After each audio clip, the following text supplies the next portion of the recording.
හැමෝටම අයබෝවන් පුතේ. අපි අද සාකච්ඡා කරන්න යන්නේ රිවිෂන් එක ඇතුලේ අපි කීප දවසක් සාකච්ඡා කළා. ඊට පස්සේ මම රිවිෂන් එක නතර කරා ඔන්ලයින් කරන එක කරගන්න අමාරු නිසා හරියට. නමුත් දැන් තියෙන කාලෙත් එක්ක බලනකොට අපිට තියෙන සීමිත කාලයක් නේ, මාස 7ක් නේ. ඒ මාස 7 නිසා අපිට සිද්ධ වෙනවා ඔන්ලයින් වුණත් රිවිෂන් එක කරගෙන යන්න. නැත්නම් රිවිෂන් ටයිම් එකත් අරගෙන තීරි තමයි දෙන්න හැදුවේ. හරි. එතකොට අපි රිවිෂන් එකේ නතර කරලා තියෙනවා පේපර්ස් පළවෙනි දවස් විතරයි මේ රිවිෂන් එක කළේ බදාදා රිවිෂන් එක. නමුත් අපි ඉරිදට කරපු රිවිෂන් එකේ අපි යම් තාක් දුරකට කරගෙන ආවිලා තිබුණා. එතකොට අපි අද සාකච්ඡා කරන්න යනවා ඕගොල්ලන්ට දීලා තියෙන A+ challenge කියන පේපර් එකේ තුන්වෙනි පේපර් එක. එතකොට මේ පේපර් එක ගොඩක් අය ගාව එක මේ print කරපු මුද්‍රිත එකක් නම් නැහැ පේපර් එක. ඒතර හැමෝම ගාව තියෙන PDF එකක් මම group එකකට දාලා තිබෙන්නේ ගන්න. එතකොට ඔයගොල්ලන්ට ලබන සතිය වෙනකොට ඒක මුද්‍රිත එක ගන්න මම ලෑස්ති කරලා දෙන්නම්. ඒතර මම අද මේ පේපර් එක සාකච්ඡා කරනවා. මේකේ ප්‍රශ්න ටිකක් තියෙනවා. මේක එක පාඩම් වල ප්‍රශ්න තියෙන්නේ. නමුත් මම ලබන සතියේ ඉඳන් රිවිෂන් එකේ කරනකොට ඔයගොල්ලන්ට රිවිෂන් එකේ කරන්නේ අපි දෙවෙනි පාඩම ඉඳන් කියන්නේ පළවෙනි පාඩම ඉවර කරලා දෙවෙනි පාඩමේ සිට සමීකරණ වල ඉඳන් පිළිවෙලට අපි රිවිෂන් එක කරගෙන එනවා. එතකොට රිවිෂන් එකට දවසට අපි පේපර් එකක් වෙනම දෙනවා. මේ පේපර් එකේ කොටස් ටික තමයි අපි සාකච්ඡා කරන්නේ සිද්ධාන්ත කරුණුත් එක්ක. සිද්ධාන්ත කරුණුත් එක්ක සාකච්ඡා කරනවා. එතකොට ඔයගොල්ලන්ට ඔය හම්බුන පේපර් එකේ ප්‍රශ්න 4ක් විතර තමයි තියෙන්නේ මට මතක විදියට. ඒ ප්‍රශ්න 4 පළවෙනි ප්‍රශ්නේ තියෙන්නේ බැංකු සැසඳුම් ගාන. බැංකු සැසඳුම් ගානක් තියෙන්නේ. එතකොට බැංකු සැසඳුම් කියන පාඩම මතක් වෙන්න ඕන. මේක ඇවිල්ලා 4 වෙනි පාඩමේ තියෙන එකක්. 4 වෙනි පාඩමේ කොටසක් තමයි බැංකු සැසඳුම් පිළියෙල කිරීම කියන එක. එතකොට බැංකු සැසඳුමක් පිළියෙල කරන්නේ මොන වගේ අවස්ථාවකද? මම තීරියත් එක්ක කියලා දෙන්නම්. ඇයි බැංකු සැසඳුමක් හදන්නේ? බැංකු සැසඳුමක් හදන්න හේතු තියෙනවා. බැංකු සැසඳුමක් හදන්න හේතුව තමයි ව්‍යාපාරයක් හදන මුදල් පාලන ගිණුම. අපි දැන් කතා කරන්නේ හැම වෙලාවෙම ඔයාලගේ විෂය නිර්දේශය ඇතුළේ අපි කතා කරන්නේ මේක අලුත් සිලබස් එකනේ. දැන් ඒතකොට ඔන්න පාස් පේපර්ස් කරන්න ආපු ළමයින්ට මේ ගැටලුව ඇවිල්ලා ඇති. ඒතර අලුත් සිලබස් එකේ අපි කියනවා ව්‍යාපාරයක් තමන්ගේ ව්‍යාපාරයට ලැබෙන හැම මුදල් ලැබීමක්ම ඒගොල්ලෝ බැංකුවේ තැන්පත් කළා කියලා විශ්වාස කරනවා. තැන්පත් කළා කියලා.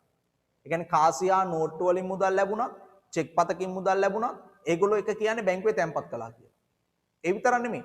ව්‍යාපාරයක් අලුත් සිලබස් එක ඇතුලේ කියන ව්‍යාපාරයක් යම්කිසි ගෙවීමක් කරනවා. ඒ ගෙවීම කරන්නේ චෙක්පත් වලින් කියලා අපි විශ්වාස කරනවා. අපි එහෙම තමයි හිතලා ගාන හදන්නේ. එතකොට ඇත්තටම අපි දන්නවා ප්‍රායෝගිකව ගත්තොත් ව්‍යාපාර චෙක්පත් වලින් විතරක් නෙමෙයි ගෙවීම කරන්නේ. කාසියා නෝට්ටු වලිනුත් ගෙවීම කරනවානේ. අපි ඒක දැකලා තියෙනවානේ. හැබැයි එතකොට මේ සිලබස් එක ඇතුලේ කියනවා ව්‍යාපාරය සුළු වටිනාකම් වලින් යුත් ගෙවීම කරනවා. ඒවා සුළු මුදල් ගෙවීම් ජර්නලය ඇතුලෙන් කාසියා නෝට්ටු විදියට සටහන් කරනවා. නමුත් ප්‍රධාන මුදල් ගෙවීමක් කරනවා නම් ඒක චෙක්පත් වලින් ගෙවීම කරනවා කියලා තමයි අපි මේ විෂය නිර්දේශය ඇතුලේ සාකච්ඡා කරන්නේ. එතකොට පාස් පේපර්ස් ප්‍රශ්න වලට උත්තර ලියන්න යන කෙනෙක්ට පාස් පේපර්ස් වල තියෙනවා පරණ සිලබස් කතාවේ තියෙනවා කාසියා නෝට්ටු වලින් ගෙවීම කරනවා චෙක්පත් වලින් ගෙවීම කරනවා කියලා කොටස් දෙකක් ඇතුළත් වෙනවා. එතකොට අපි එහෙම ගානක් හදන්න આવොත් එහෙම පාස් පේපර්ස් ගානක් හදන්න ගියොත් එහෙම ඔයා ඒකේ අර කාසියා නෝට්ටු වලින් ගෙවීම කරනවා කියලා දීලා තියෙන එකත් චෙක්පත් වලින් ගෙවීම කරනවා කියලා හිතලම ගාන හදන්න. නැත්නම් ඔයාලට ගාන හදන්න අමාරු වෙන නිසා. මොකද ක්‍රම දෙකකට තමයි සිස්ටම් දෙකකට තමයි සිලබස් එක ගිහිල්ලා තියෙන්නේ. එතකොට අලුත් සිලබස් එකේ පළවෙනි බැච් එක ලියලා දෙවෙනි බැච් එකත් ලියලා දැන් මේ එනකොට යම් යම් වෙනස්කම් අපි දැකලා තියෙනවා. ළමයි පාස් පේපර්ස් කරනකොට ඔන්න පටලලා ගන්න වැඩ තිබුණා. එතකොට අපි බලමු ඇයි මේ බැංකු සැසඳුමක් හදන්නේ? හේතුව මොකද්ද? බැංකු සැසඳුමක් හදන්න හේතුව තමයි ව්‍යාපාරයක් චෙක්පත් වලින් ගෙවීම කරනකොට ඒ කියන්නේ බැංකුවේ තියෙන සල්ලි වලින් ගෙවීම කරන්නේ. මේ බැංකුවේ තියෙන සල්ලි වලින් ගෙවීම කරනකොට අපි දැකලා තියෙනවා ප්‍රායෝගිකව ව්‍යාපාරේ හදන මුදල් පාලන ගිණුමේ අවසාන ශේෂයයි ව්‍යාපාර හදන මුදල් පාලන ගිණුමේ අවසාන ශේෂයයි බැංකුව අපිට එවන බැංකු ප්‍රකාශනයේ අවසාන ශේෂයයි එකිනෙකට සමාන වෙන්නේ නැහැ. එකිනෙකට සමාන වෙන්නේ නැහැ. අපි දැකලා තියෙනවා වෙනස්කම් තියෙනවා. ඒතර මේ වෙනස්කම් මොනවද? ඇයි එහෙම වෙනස්කමක් හටගත්තේ? නැත්නම් මේ මුදල් පාලන ගිණුමේ අවසාන ශේෂයයි බැංකුවෙන් එවන බැංකු ප්‍රකාශනයේ අවසාන ශේෂයයි අතරට බලපාන වෙනසට බලපාන හේතු මොනවද? ඒ පිළිබඳව අපි මුලින්ම අධ්‍යයනය කරමු. එතකොට පුතේ අපි කියනවා ව්‍යාපාරයක් හදන මෙන්න මේ මුදල් පාලන ගිණුම. අපි කියනවා මුදල් පාලන ගිණුම. මේ පාලන ගිණුමේ ශේෂය. මේකේ අවසානට අපි ශේෂයක් ගන්න ඕනේ. මේ ශේෂයයි. ඊට පස්සේ අපි හදනවා බැංකු ප්‍රකාශය. මේ ප්‍රකාශයේ අවසාන ශේෂයයි. මම කතා කරන්නේ ආරම්භක ශේෂය නෙමේ මාසයේ අවසාන ශේෂය. එතකොට මුදල් පාලන ගිණුමේ අවසාන ශේෂයයි අපි හදන බැංකු ප්‍රකාශනයේ අවසාන ශේෂයයි සමාන නොවන අවස්ථා තියෙනවා. ඒ කියන්නේ මෙහෙම ගමුකෝ මේ අපේ ව්‍යාපාරය. මේ අපේ ව්‍යාපාරය. ව්‍යාපාරය නමින් බැංකුව හදනවානේ ගිණුමක්. එතකොට මේක හදන්නේ බැංකුව. ඊට පස්සේ අපේ ව්‍යාපාරය හදනවානේ වෙනම ගිණුමක්. මුදල් පාලන කියලා. එතකොට අපි සාමාන්‍යයෙන් කියන්නේ මුදල් පාලන ගිණුමේ තියෙන්න ඕන හරශේෂයක්. අපි ඊගේ ශේෂයේ හර පැත්තනේ ලියන්නේ. එතකොට අපි ඔක්කොම ලැබීම් ලියන්නේ මොන පැත්තේද? අපි ලැබීම් ලියන්නේත් හර පැත්තේනේ. ඊට පස්සේ අපි ගෙවීම් ලියන්නේ බැර පැත්තේනේ. අපි ඊගේ ශේෂයේ හර පැත්තේ ලියලා ලැබීම් ටිකත් හර කරලා ගෙවීම් ටික අපි සාමාන්‍යයෙන් බැර කරනවනේ කරන්නේ මුදල් පාලන ගිණුමට. ඊට පස්සේ අපි මුදල් පාලන ගිණුම තුලනය කරනවා අවසානට. තුලනය කළාම අපි කියන ඔන්න මුදල් පාලන ගිණුම අවසාන ශේෂයක් එනවා කියලා. අපි සාමාන්‍ය තුලනයක් ගමු. ඔයාලා තුලනය කළොත් හර පැත්ත එකතුව බැර පැත්තෙත් ලියලා ඔයා ගන්නවා මෙතෙන්ට පාගේ ශේෂය කියලා වටිනාකම. ඔන්න ඔය පාගේ ශේෂයට තමයි මම කියන්නේ මේ අවසාන ශේෂය කියලා මුදල් පාලන ගිණුම. මුදල් පාලන ගිණුම අවසාන ශේෂය කියන්නේ ඔය කියන පාගේ ශේෂය. ඒතර බැංකුව මොකද කරන්නේ? බැංකුවත් හදනවනේ ගිණුමක්. අපි නම් ව්‍යාපාරේ නම් හදනවා. අපේ ව්‍යාපාරේ ඒ නම් බැංකුව හදනවා ඒ කියන ව්‍යාපාරේ ගිණුම කියලා. එතකොට අපි ඊගේ ශේෂේ හර කියනකොට එයා ඊගේ ශේෂේ මොන පැත්තද ලියන්නේ? එයා හර පැත්තද ලියන්නේ බැර පැත්තද ලියන්නේ? මොකද කියන්නේ දෙනවද උත්තරය? එයා කියන්නේ ඊගේ ශේෂේ මොන පැත්තේද? බැර පැත්තේ තියෙනවා කියලා කියන්නේ. ඇයි එහෙම කියන්නේ? අපේ ව්‍යාපාරෙට මුදල් කියන්නේ මොනවද අපේ ව්‍යාපාරෙට? වත්කම. මුදල් කියන්නේ වත්කම. ඒ නිසා අපි කියනවා වත්කම් ගිණුමක සාමාන්‍යයෙන් ශේෂේ පවතින ඕන මොන පැත්තේද? හර පැත්තේ. අපි කියන වත්කම් ගිණුමක සාමාන්‍ය ශේෂේ පවතින ඕන මොන පැත්තේද? හර පැත්තේ කියලා. ඉතින් අපේ මුදල් පාලන ගිණුම මේකයි හර පැත්තේ තියෙන්නේ. එතකොට අපේ මුදල් පාලන ගිණුමට ලැබීම් හර කරන්නේ. අපි මේ ලැබීම් හර කරන්නේ මුදල් පාලන ගිණුමට. මුදල් ලැබෙනකොට අපේ වත්කම් වැඩි වෙන්න ඕනේ. ඒ නිසා වත්කම් වැඩිවීම අපි හර කරනවා. එතකොට මුදල් ගෙවනකොට වත්කම් අඩු වෙන්න ඕනේ. ඒ නිසා අපි වත්කම් වලට බැර කරනවා ගෙවීම් ටික. ඕක අපි ඉගෙන ගත්තේ චූටි කාලේ. ඒ කියන්නේ 12 වසරේ 3 වෙනි පාඩමේ ඕක ඉගෙන ගත්තා. හැබැයි ඊට පස්සේ බැංකුව හදනවානේ අපේ නමින් ගිණුමක්. එයා ඊගේ ශේෂ ලියන්නේ බැර පැත්තේනේ. එයා බැර පැත්තේ ලියන්නේ. බැංකුවට අපේ ව්‍යාපාරේ නැත්නම් අපි ගිහිල්ලා බැංකුවේ තැන්පත් කරන මුදල බැංකුවට මොකක් වෙන්න ඕනද? වගකීමක් වෙන්න ඕනේ. අපි කියනවා ඒක වගකීමක්. ඇයි වගකීමක් කියන්නේ? අපි බැංකුවෙන් ආපසු ඉල්ලන ඕනම වෙලාවක බැංකුවේ මුදල් අපිට ආපසු ලබා දෙන්න ඕනි කියලා අපි කියනවා. ඒතකොට ඒක වගකීමක්. වගකීම් වැඩිවීම බැර. නැත්නම් වගකීම් ගිණුමක ශේෂේ බැර පැත්තේ ලියන.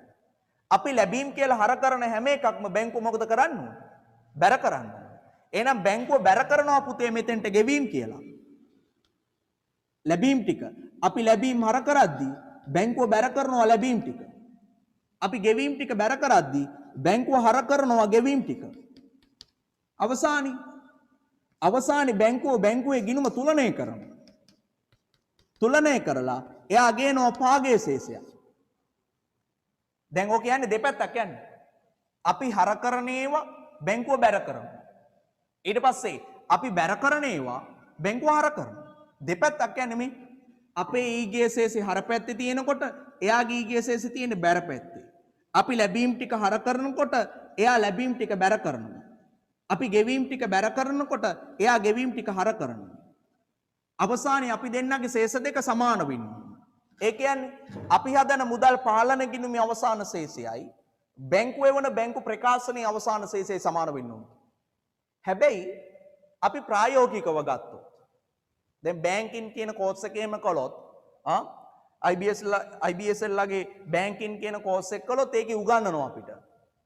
අපි ගිණුම්කරණය කියන විෂය ඇතුලේ හදන්නේ සාමාන්‍ය ලෙජර් ගිණුමන්නේ. T ආකෘති ගිණුමන්නේ යන්නේ. නැත්නම් විස්තරාත්මක ගිණුමන්නේ යන්නේ. හැබැයි ඔයා ඉගෙනගෙන තියෙනවද 12 වසරේ 3 වෙනි පාඩමේ ද්විත්ව සටහන් න්‍යාය උගන්වද්දී ඔයාට කියනවා ගිණුම් වර්ග දෙකක් තියෙනවා. එකක් T ආකෘති ගිණුම. ඒ කියන්නේ මේක. අනිත් එක ඔයාට මතකද කියලා දෙනවා ලේඛන ආකෘති ගිණුම කියලා එකක්. ගණන් හදලා නැහැ උසස් පෙළදී. ඒක මම දන්නවා ගණන් හදන්නේ නැහැ ලේඛන ආකෘතියට. හැබැයි උසස් පෙළදී හඳුන්වලා දෙනවා ගුරුවරයා ලේඛන ආකෘති කියලා ගිණුමක් තියෙනවා. ඒ ලේඛන ආකෘතිය කියන්නේ හරියට මේ වගේ. දිනයක් තියෙනවා ඊට පස්සේ විස්තරයක් තියෙනවා හර බැර ශේෂය. මේක ගිණුමක්. ගිණුමේ නම ලියන්න පුළුවන් ඒක වත්කම්ද වගකීම්ද ප්‍රාග්ධනද ආදායම්ද කියලා. දිනයක් ගන්නවා විස්තරයක් ගන්නවා හර බැර ශේෂය. මේකට අපි කියනවා ලේඛන ආකෘති ගිණුම කියලා. මම ඒකයි කිව්වර IBS ලගේ බැංකින් කෝස් එක කළොත් මේකේ උගන්වනවා මේ ගිණුමක් හදන විදිය. ඇයි එහෙම උගන්වන්නේ? පුතා ලංකාවේ තියෙන හැම බැංකුවක්ම හදන්නේ මේ ගිණුම. ඒතර බැංකුව හදන්නේ මේ T ආකෘති ගිණුම. බැංකුව හදන්නේ මේක. ඒකට හොඳම උදාහරණය. ඔයාලට තියෙනවද ගිණුමක් බැංකුවක? ඉතිරි කිරීමේ ගිණුමක්? නෑ. තියෙනවා අර පොඩි කාලේ ගෙවල් වලින් සල්ලි ඉතුරු කරන්න කියලා දාන්නේ මොකද්ද? සිසු උදාන. සිසු උදාන නැත්නම් ඉසුරු උදාන කියනවා. ඊට පස්සේ හාපන් ගිණුම. අර ඕව දැකලා නැත්නම් ඕවල මතක් කරන්න අර ඉස්කෝලේ යනකොට දැකලා තියෙන ඔන්න චූටි නංගිලා මල්ලිලා එනවා. මහජන බැංකුවේ බෑග් එකක් එල්ලගෙන සමහරු මහජන බැංකුවේ කැප් එකක් දාගෙන ඉන්නවා. දැන් අපේ කාලේ මතකයි අපි උසස් පෙළ කරනකොට මේ අපේ ඉස්කෝලේ තිබුණා මහජන බැංකුවෙන් දාපු බැංකු ශාඛාවක් පාසලේ. ඒක සම්පූර්ණ පාලනය කරන්න දීලා තිබුණේ ඉස්කෝලේ කොමර්ස් සෙක්ෂන් එකට. ඒතර අපේ ඉස්කෝලේ කොමර්ස් සෙක්ෂන් එකේ මට තමයි බාරකාරීත්වය ලබා දුන්නේ. මොකද්ද මට කරන්න දුන්නේ? හැමදාම උදේ 7යි කියනකොට ඒ ඉස්කෝලේ බැංකුව අරින්න ඕන ගිහිල්ලා. ඒ කියන්නේ උදේ පාන්දර ඉස්කෝලේ යන්න. 7 වෙනකොට අරින්න ඕනේ. එතකොට ළමයි එනවා. රුපියල් 5, රුපියල් 10 එහෙම අරගෙන එනවා චූටි උන්. ඇවිල්ලා උන් ඒක ඒ ගිණුමේ තැම්පත් කරනවා. එතකොට මං උන්ගේ මේ බැංකු උන්ගේ මේ පොත තියෙන ඒ පොතේ ලියලා ඒක බාර ගන්න ඕන සල්ලි ගත්තා කියලා. ඉන්ටර්වල් එකේ ගිහිල්ලා ඒක අරගෙන ඉන්න ඕනේ. එතකොට අපේ ඉංග්‍රීසි පීරියඩ් එක. එතකොට අපේ පොදු පරීක්ෂණයේ ICT JIT එක ඔය හැම විෂයකම මං හිටියේ ඔය බැංකුව ඇතුලේ. පීරියඩ් එක කට් කරන්න යම් අවස්ථාවක් වුමනා වූයේද මම ඒ බැංකුවේ. එතකොට ගුරුවරයා එවනවා පන්තියෙන් එකේ. අරු එක්කන් එන්න කොහෙද ඉන්නේ කියලා බලලා.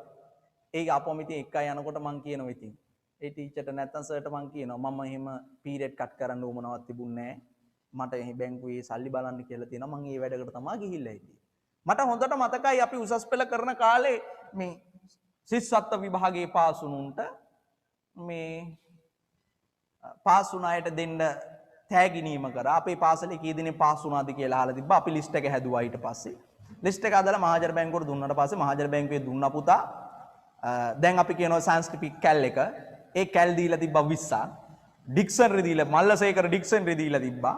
ඒකෙන් 10ක් විතර තිබ්බා. තව ඉංග්‍රීසි ඉගෙන ගන්න CD වගේක් දීලා තිබ්බා. ඒ ළමයිට තෑගි දෙන්න. ඕවා තමයි බෑග් කැප් ඒව නැහැ. අර වගේ වටිනා තෑගි දීලා තිබ්බේ. අපිව බෙදලා දුන්නා ළමයිට. අපේ ගෙදර තාමත් තියෙනවා මල්ලසේකර ඩික්ෂනරිය. අපේ ගෙදර මම කැම්පස් ගිහිල්ලත් මම පාවිච්චි කළේ ඒ කැල් එක. ඒ කැල් එක. තාමත් ඒ කැල් එක මං ගාව සුරක්ෂිතව තියෙනවා. ඒ කැල් එක දෙනකොට පිටිපස්ස පැත්තේ ගහලා තිබුණා මේක මහජන බැංකුවේ පරිත්‍යාගී කියලා. ඒ කියන්නේ අපි මේ දේපල අපේ සුඛ වේරණ උදෙසා පාවිච්චි කළේ නැහැ. ඉතින් ළමයිට බෙදලා දෙනකොට එකක් ඉතුරු වුණා. එකක් ඉතුරු වුණා. ඒ කියන්නේ බෙදලා දෙන දවසේ එක ළමයි ගන්නාවේ නැහැ. ඒක ඊට පස්සේ මං ගෙදර අරන් ආවා. ඒක බැංකුවේ තියලා ඉන්න බෑ. ළමයි හොරකම් කරන්න ඉඩ තියෙනවා. ඉතින් මේ බැංකුවල ඕගොල්ලොන්ට ඉතිරි කිරීමේ ගිණුම් තියෙනවා නම් මෙන්න මේක තමයි ඔයාගේ බැංකු පාස් පොතේ තියෙන ආකෘතිය.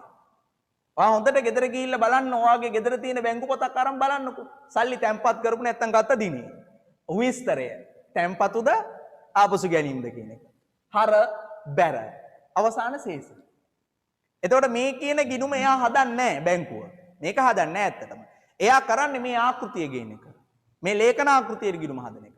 හදලා මේකේ අවසාන ශේෂයයි මෙතෙන්ට එන අවසාන ශේෂේ මාසේ අවසාන ශේෂයයි අපේ මුදල් පාලන ගිණුමේ මාසයේ අවසාන ශේෂයයි අපි සංසන්දනය කරනවා.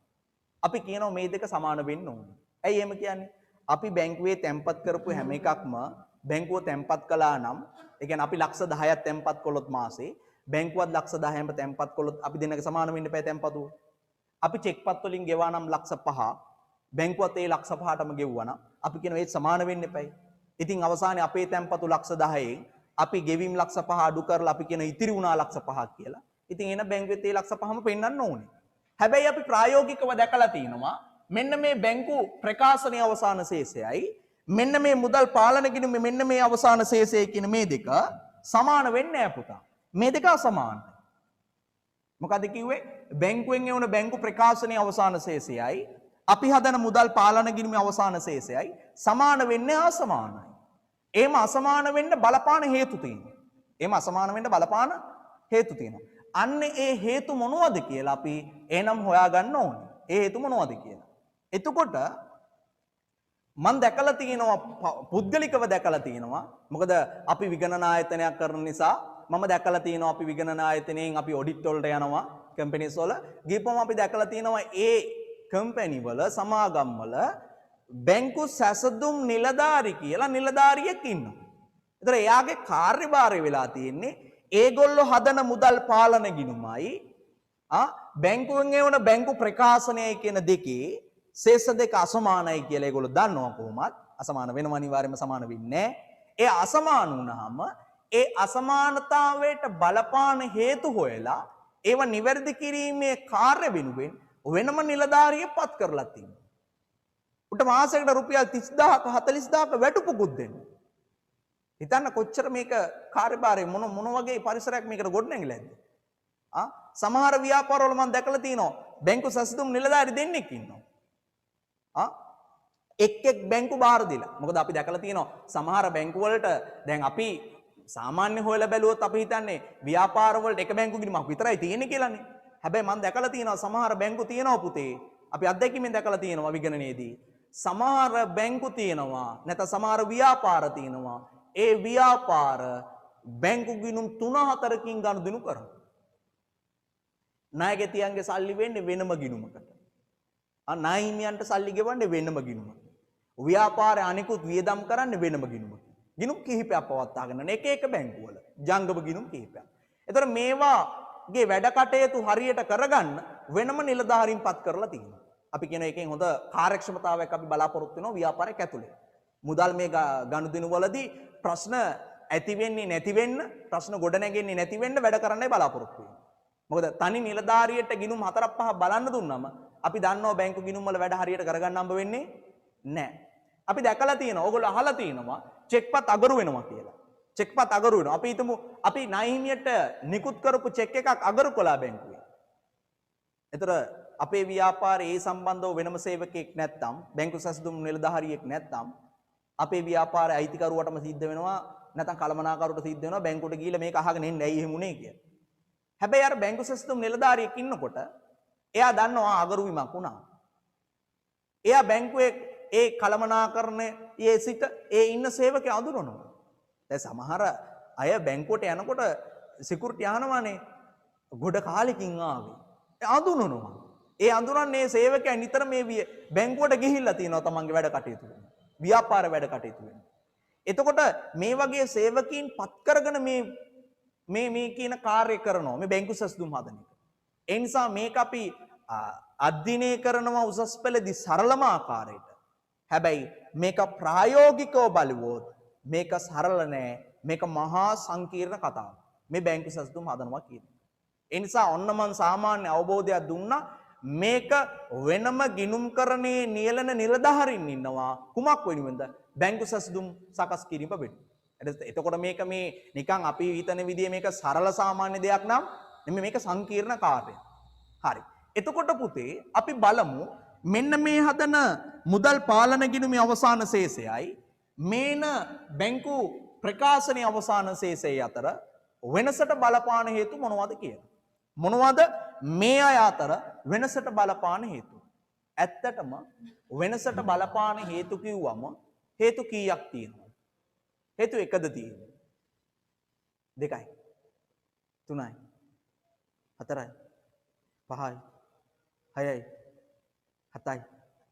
දැන් සමහර වෙලාවට මම මේ 1යි 2යි 3යි කියනකොට නෑ.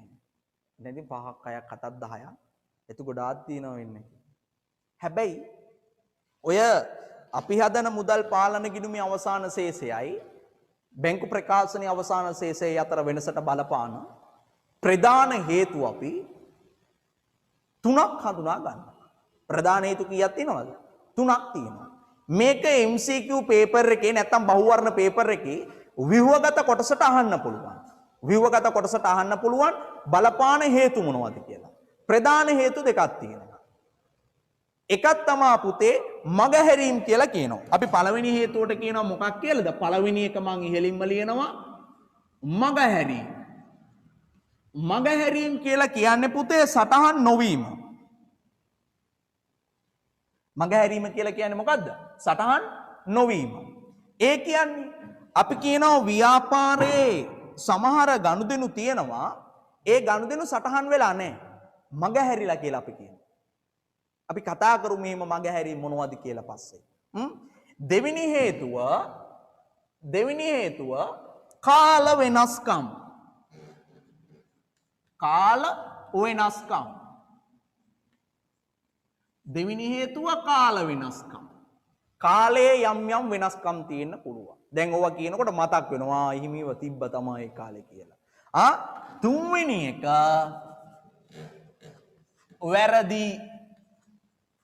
වැරදි. තුන්වෙනි එක වැරදි. දැන් ඔන්න අයිනක ලියලා තියාගන්න මේවා. මොකද්ද මේ කිව්වේ? බැංකු ප්‍රකාශනයේ ශේෂයයි මුදල් පාලන ගිණුමේ ශේෂයේ අතර වෙනසක් ඇති වෙන්න බලපාන හේතු. මුදල් පාලන ගිණුමේ ශේෂයයි බැංකු ප්‍රකාශනයේ ශේෂයේ අතර වෙනසක් ඇති වෙන්න බලපාන හේතු අපි තුනක් කියනවා. මොනවද? එකක් මගහැරීම. දෙවෙනි එක කාල වෙනස්කම්. තුන්වෙනි එක වැරදි. හරි. ඉස්සෙල්ලා අපි ඒක සාකච්ඡා කරමු. සාකච්ඡා කරලා ගණන් වලට එමු. මොකද අවබෝධයක් ගන්න එපයි. දැන් ඇත්තටම මේ හේතු තුන ඉගෙනගෙන නැද්ද? තියෙනවනේ. නැහැ.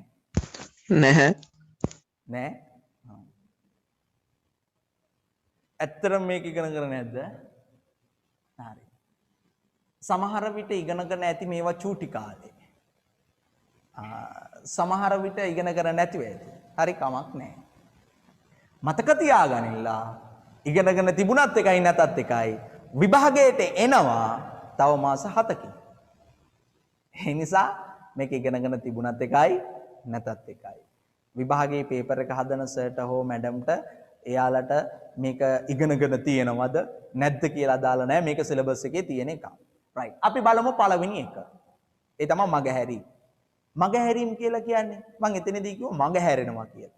මගහැරෙනවා කියලා කියන්නේ පුතේ මේ සටහන් නොවීම කියන වචනයෙන්.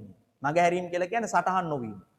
සටහන් නොවීම කියලා අපි අතනදී අදහස් කරනවා මෙන්න මේ වගේ ගණිතන. එකක් චෙක් පොත් ගාස්තු. බැංකුවෙන් අපිට චෙක් පොතක් දෙනවනේ ගනුදෙනු කරන්න. ඒ දෙන චෙක් පොත වෙනුවෙන් බැංකුව අපෙන් ගාස්තුවක් අය කරනවනේ. ඒ බැංකුව ඒක අය කරනකම් අපි දන්නේ නැහැ කීයද අය කරේ කියලා. ඉතින් අන්තිමේ අපි දෙගොල්ලෝ අතර වෙනසක් ඇති වෙනවා. එක හේතුව බැංකු ගාස්තු. ඒ කියන්නේ සටහන් නොවුන එක. ওই මගහැරීමේ අපි සරලව කිව්වොත් මෙහෙමයි. බැංකුව සටහන් කරලා තියෙනවා බැංකුවේ පැත්තෙන්.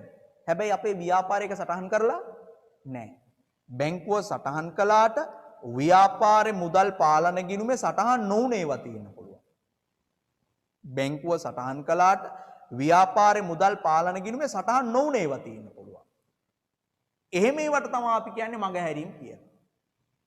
උදාහරණ එකක් චෙක් පොත් ගාස්තු. ආය මොනවද තියෙන්නේ වගේ.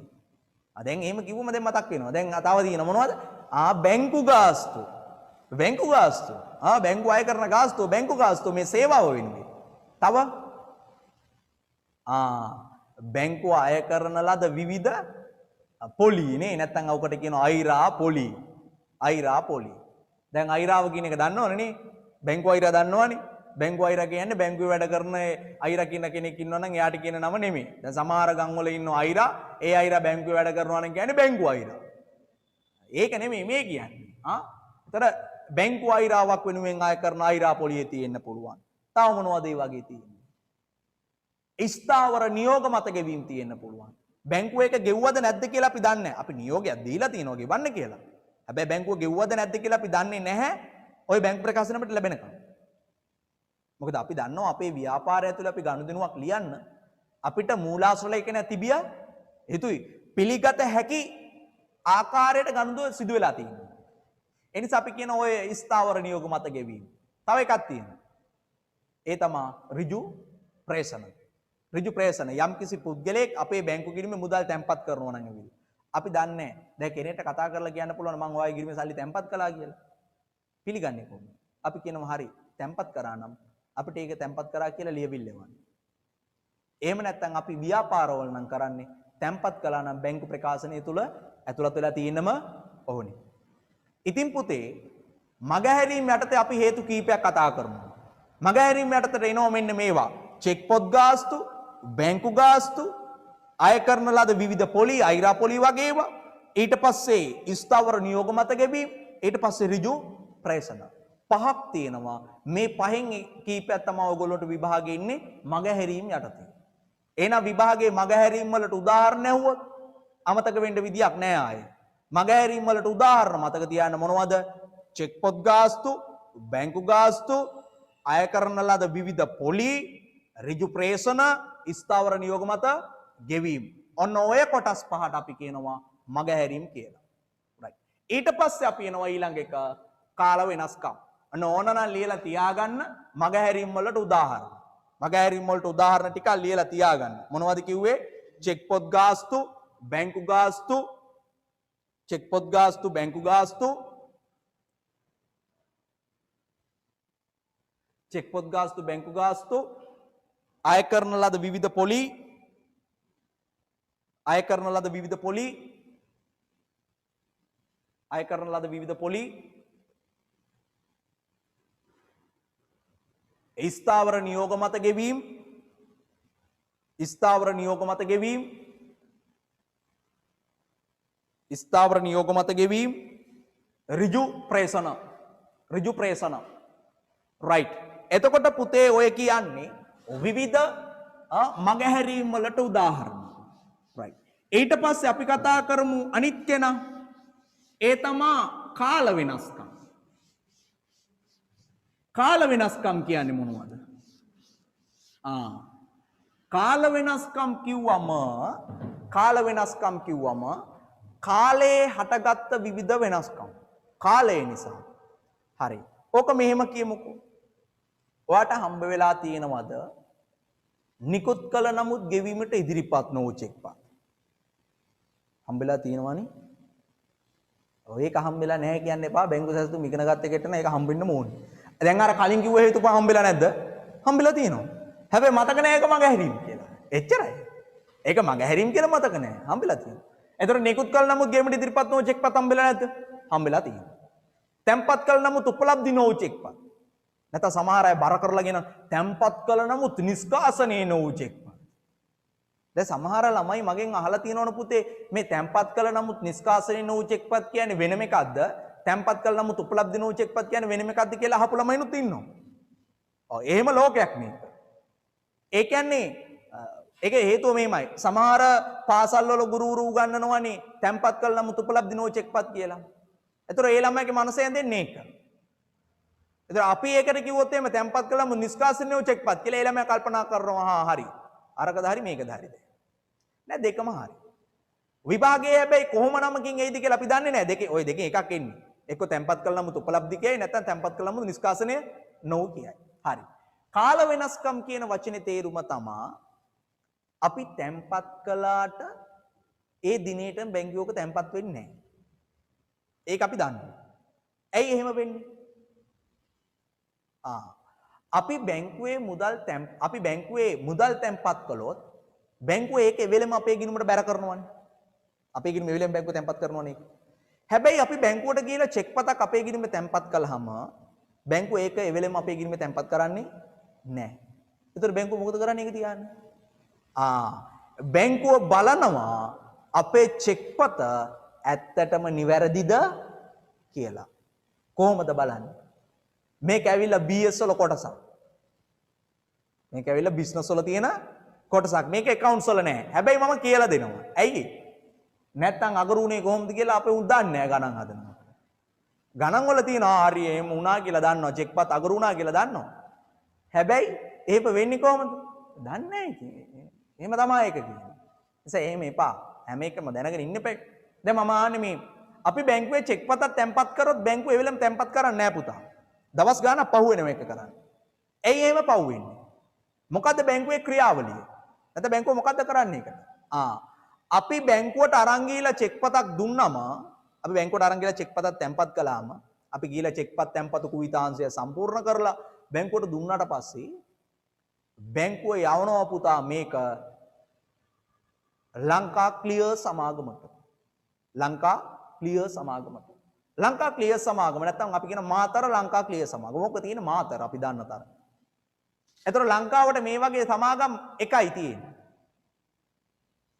චෙක්පත් වල නිවැරදිතාවය ගණනය කරන සමාගම් ලංකාවේ එකයි තියෙන්නේ. ලංකාවේ දෙක තුනක් නැහැ. තියෙන්නේ මාතර ලංකා ක්ලියර් සමාගම.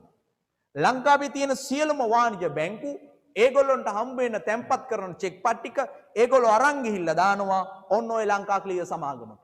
ලංකා ක්ලියර් සමාගමට ඔය චෙක්පත දුන්නාට පස්සේ ලංකා ක්ලියර් සමාගම බලනවා පුතා ඇත්තටම මුන් මේ දුන්න චෙක් එක හරිද? නම හරියට ලියලා තියෙනවද? මුදල අකුරින් හරියට ලියලා තියෙනවද? ඉලක්කමින් හරියට ලියලා තියෙනවද? එතකොට ජංගම ගිනු හිමියාගේ අත්සනමද තියෙන්නේ? ඒකනේ කියන්නේ අර චෙක් පතක් අඩුමතරමේ දෙකට නමන්නවත් එපා කියලා. සමහර අය නම් කියන දෙකට නමනකොට කමක් නැහැ ඉතින්. ඔක දිග වැඩි නිසා මේ හැබැයි ඉතින් අර සාමාන්‍ය චීට් එකක් වගේ 3ට 4ට නමලා ගුලි කරගෙන යන්න එපා බැංකුවට යනකොට. ඒතරේ චෙක් එක ගන්නෑ. සමහර අය ඉන්න ගමන් කම්මැලිකමට පොතේ එක මුල්ලක් ඉරලා කටේ දාගෙන හපහපා ඉන්නවනේ. ඒ වගේ චෙක් පතටත් කරන්න එපා කියනවා. චෙක් පතක් ලියනකොට කියනවා නේද චෙක් පතේ මුද්‍රණය කරලා තියෙන කිසිම කොටසකට හානි කරන්න එපා කියලා. එහෙම කියනකොට සමහර අයට මතක් වෙනවා අර චෙක් පතේ එතකොට තියෙන අර හොරගෙන ඉන්නා කියන වචනේ ඒක කපන්න එපාද? නෑ ඒක කැපුවට කමන්නේ ඒක නීතිමය අවශ්‍යතාවයන්නේ. හැබැයි අනිත් ඒවා සමහරුන්ට පේන්න බෑනේ පුතා BOC කියලා තිබුණොත් ඕකේ ඕ අකුර පාට කරනවා. අපේ එහෙමනේ මොකක් හරි එකක් පේන්න ඕනේ. පන්තියේ ඉඳගෙන ඉන්නවා සර් දැන් මොකක් හරි පැහැදිලි කරන රූට ඉන්නවා. ඕ ඉන්න ගම මනෝ විකාර. හිත එක තැනක නෑනේ. දැන් මෙතන ඉන්න ගමන් අපිට පුළුවන් ඕන්නා නුවර පැත්තේ ගිහිල්ලා රවුමක් දාලා එන්නත් පුළුවන්. බෑ. පුළුවන්. අපේ හිතේ ඒ තරම් තැම්පත්. මම මෙච්චර මේ පැහැදිලි කිරීම කරනකොට සමහරුන් දැන් ෆෝන් එක මේස උඩ තියලා රවුමක් ගිහිල්ලා ඇති සමහර විට. එහෙම තමයි ඉතින්. ඒ වුණාට හිත එක තැනක තියාගන්න ඕනේ. ওই චෙක් පතට කිසියම් හානියක් වෙලා තියෙනවද? ওই චෙක් පත වැරදි එකක්ද කියලා ලංකා ක්ලියර් සමාගම චෙක් කරලා බලනවා. බලලා එයා ඒ චෙක් පත එව්ව වාණිජ බැංකුවට දැනුම් දෙනවා මේ චෙක් එක නිවැරදි නම් නිවැරදි, වැරදි නම් වැරදි කියලා. නිවැරදි කියලා දුන්නොත් තමයි බැංකුව එක අපේ ගිණුම තැන්පත් කරන්නේ. ඒ කියන්නේ අපි තැන්පත් කරපු ගමන් බැංකුවේ තැන්පත් කරන්නේ නැත්තේ ඒකයි. බැංකුවේ නිවැරදිතාවය තහවුරු කරගන්න ඕනේ. අපි තැන්පත් කරන චෙක් එකක් වැරදි කිව්වොත් බැරි වෙලාවත් ලංකා ක්ලියර් සමාගම බැංකුව අපිට එවනවා මොකද්ද? චෙක්පත් අගරු වීම දැනුම් දීමේ නිවේදනය. චෙක්පත් අගරු වීම දැනුම් දීමේ නිවේදනයක් එවනවනේ. ඒකේ තියෙනවා අපි ඒ යවපු චෙක්පතේ ස්කෑන් කරලා ඒකත් දාලා ඒ අගරු නිවේදනයේට ඒ අගරු නිවේදනයේ ලියලා තියෙනවා මෙන්න මේ හේතුව නිසා මේ චෙක්පත අවලංගු කර ඇත. මේවා අපි උසස් පෙළ ඉගෙනගෙන තියෙනවා පොඩි කාලේ. හරි. මම ওই මතක් කරලා දුන්නා. එතකොට ඔන්න ඔය වගේ අපි හිතන්නකෝ දෙසැම්බර් මාසේ 30 වෙනිදා බැංකුවේ තැන්පත් කළා චෙක් එකක්. ඕක බැංකුව ලංකා ක්ලියර් සමාගමට යවලා බැංකුවට ওই චෙක් එකේ නිවැරදිතාවය තහවුරු කරලා දුන්නේ ජනවාරි මාසේ 2 වෙනිදා. හැබැයි බැංකුව අපිට එවනවා හරියටම දෙසැම්බර් මාසේ 31 දක්වා ගණදෙනු ටික ඇතුළත් කරලා. දෙසැම්බර් මාසේ ගණදෙනුනේ. දෙසැම්බර් මාසේ 1 වෙනිදා සිට දෙසැම්බර් මාසේ 31 දක්වා මෙන්න මේ ගත වුණ මාසෙ තුල සිදුවෙච්ච සියලුම ගණදෙනු ඇතුළත් කරලා බැංකුව අපිට එවනවා බැංකු ප්‍රකාශනය. හැබැයි මේ බැංකු ප්‍රකාශනය ඇතුලේ නෑ අපි 12 ගිහිල්ලා බැංකුවේ තැන්පත් කරපු චෙක් පත මේ බැංකු ප්‍රකාශනේ නෑ. ඇයි නැත්තේ? බැංකු ප්‍රකාශනයේ එක තැන්පතු කියලා දාන්නේ ලංකා ක්‍රියා සමාගම මේකේ නිවැරදිතාවය තහවුරු කළාට පස්සේ විතරයි. තහවුරු කිරීම කරන්නේ ජනවාරි 2 වෙනිදා නම් දෙසැම්බර් 31 වෙනකොට තහවුරු කිරීම කරලා නැහැ කියනවා. එහෙනම් මේ මාස ඇතුලේ ඒක තියෙන්න පුළුවන්ද? බෑ. අන්තිමේ අපි කියනවා අපි තැම්පත් කළා බැංකුවේත් ඒක තාම තැම්පත් කරගෙන නැහැ. ඒවට අපි කියන්නේ තැම්පත් කළ නමුත් උපලබ්ධි නොවුන චෙක්පත් තියෙන්න පුළුවන්. උපලබ්ධි කියන්නේ පුතා බැංකුවේ තාම තැම්පත් වෙලා නැහැ කියන එක. නිෂ්කාසනය කියලා කියන්නේ තාම බැංකුවේ ඒක තැම්පත් වෙලා නැහැ කියන එක එතකොට. ඔන්න කාල වෙනස්කම. කාලයේ වෙනසක් වුණා. තව එකක් ගමු අනිත් පැත්ත. නිකුත් කළ නමුත් ගෙවීමට ඉදිරිපත් නො චෙක්පත්. අපි නිකුත් කරනවා චෙක් එකක් ගෙවන්න කියලා. හිතන්නකෝ අපි 12 නිකුත් කරන්නේ 9 චෙක් එකක් දෙනවා 12 වෙනි මාසේ 30. නයිමිය ඕක බැංකුවට අරන් යන්නේ පුතා ජනවාරි 2. මෙහෙමයි. නයිමිය පුතේ වේලි හිටපු පොරක් නම් වේලි කියන්නේ අතේ සතේ නැතු හිටපු එකෙන් නම් මේක හම්බුන ගමන් දුවන්නේ කෙලින් බැංකුවට. හැබැයි මම දැකලා තියෙනවා සමහර ව්‍යාපාර ඒගොල්ලොන්ට ඒ හම්බෙන්න චෙක්පත් ටික ඔක්කොම ඒගොල්ලෝ වෙනම ඒගොල්ලොන්ගේ ස්ථානයක තියාගෙන ඉන්නවා. ඒගොල්ලෝ වෙනම ඕවා ගබඩා කරන්න තැන් තියාගෙන ඉන්නවානේ. අපි කියන්නේ සීපු තියනවා කියලා. එහෙම දාලා තියාගෙන ඉන්නවා. සතියකට එක් දවසක් ගිහිල්ලා බැංකුවේ සල්ලි තැන්පත් කරනවා. එයා ඒ චෙක් පතට සල්ලි ගන්නවා බැංකුවට. ඉතින් නයිමියට හිතන්නකො 12 දුන්න චෙක් එක 12:31 වෙනකොටත් නයිමිය බැංකුවට ගිහිල්ලා නැහැ ගන්න. ඉතින් 12:31ට බැංකුව අපිට බැංකු ප්‍රකාශනය හදලා එවනවා. ඒක ඇතුලේ නෑ අපි ගෙවීම් කියලා ලිව් එක බැංකුව තාම ලියලා නෑ. හේතුව ඒක තාම අරන් ගිහලා බැංකුවට ඉදිරිපත් කරලා නෑ 12:31 වෙද්දි. ඉතින් කාලය වෙනස්කම්. ඒ නිසා මතක තියාගන්න කාල වෙනස්කම් යටතේ හේතු දෙකක් තියෙනවා. මොනවද දෙක? තැම්පත් කළත් උපලබ්ධි නොවන ඒවා. දෙවෙනි එක නිකුත් කළ නමුත් ගෙවීමට ඉදිරිපත් නොවන ඒවා. ඔන්න MCQ පේපර් එකේ අහන්න පුළුවන් තවත් කොටසක්. දැන් සම්පූර්ණ මේ ප්‍රධාන හේතු දෙක යටතේ අපි ඉගෙන ගත්ත ඔක්කොම කරුණු 7ක් ඉගෙන ගත්තා. මගහැරීම යටතේ 5ක් ඉගෙන ගත්තා. කාල වෙනස්කම් යටතේ 2ක් ඉගෙන ගත්තා. දැන් 7ක් ඉගෙන ගත්ත හේතු. විභාගයේ ඔය 7න් මොනවා හයිද කියලා අපි දන්නේ නැහැ. ඔන්න ලියලා තියාගන්න කාල වෙනස්කම් යටතේ 2ක් එනවා. තැම්පත් කළ නමුත් උපලබ්ධි නො චෙක්පත්, නිකුත් කළ නමුත් ගෙවීමට ඉදිරිපත් නො චෙක්පත් කියලා. කාල වෙනස්කම් යටතේ 2ක් එනවා.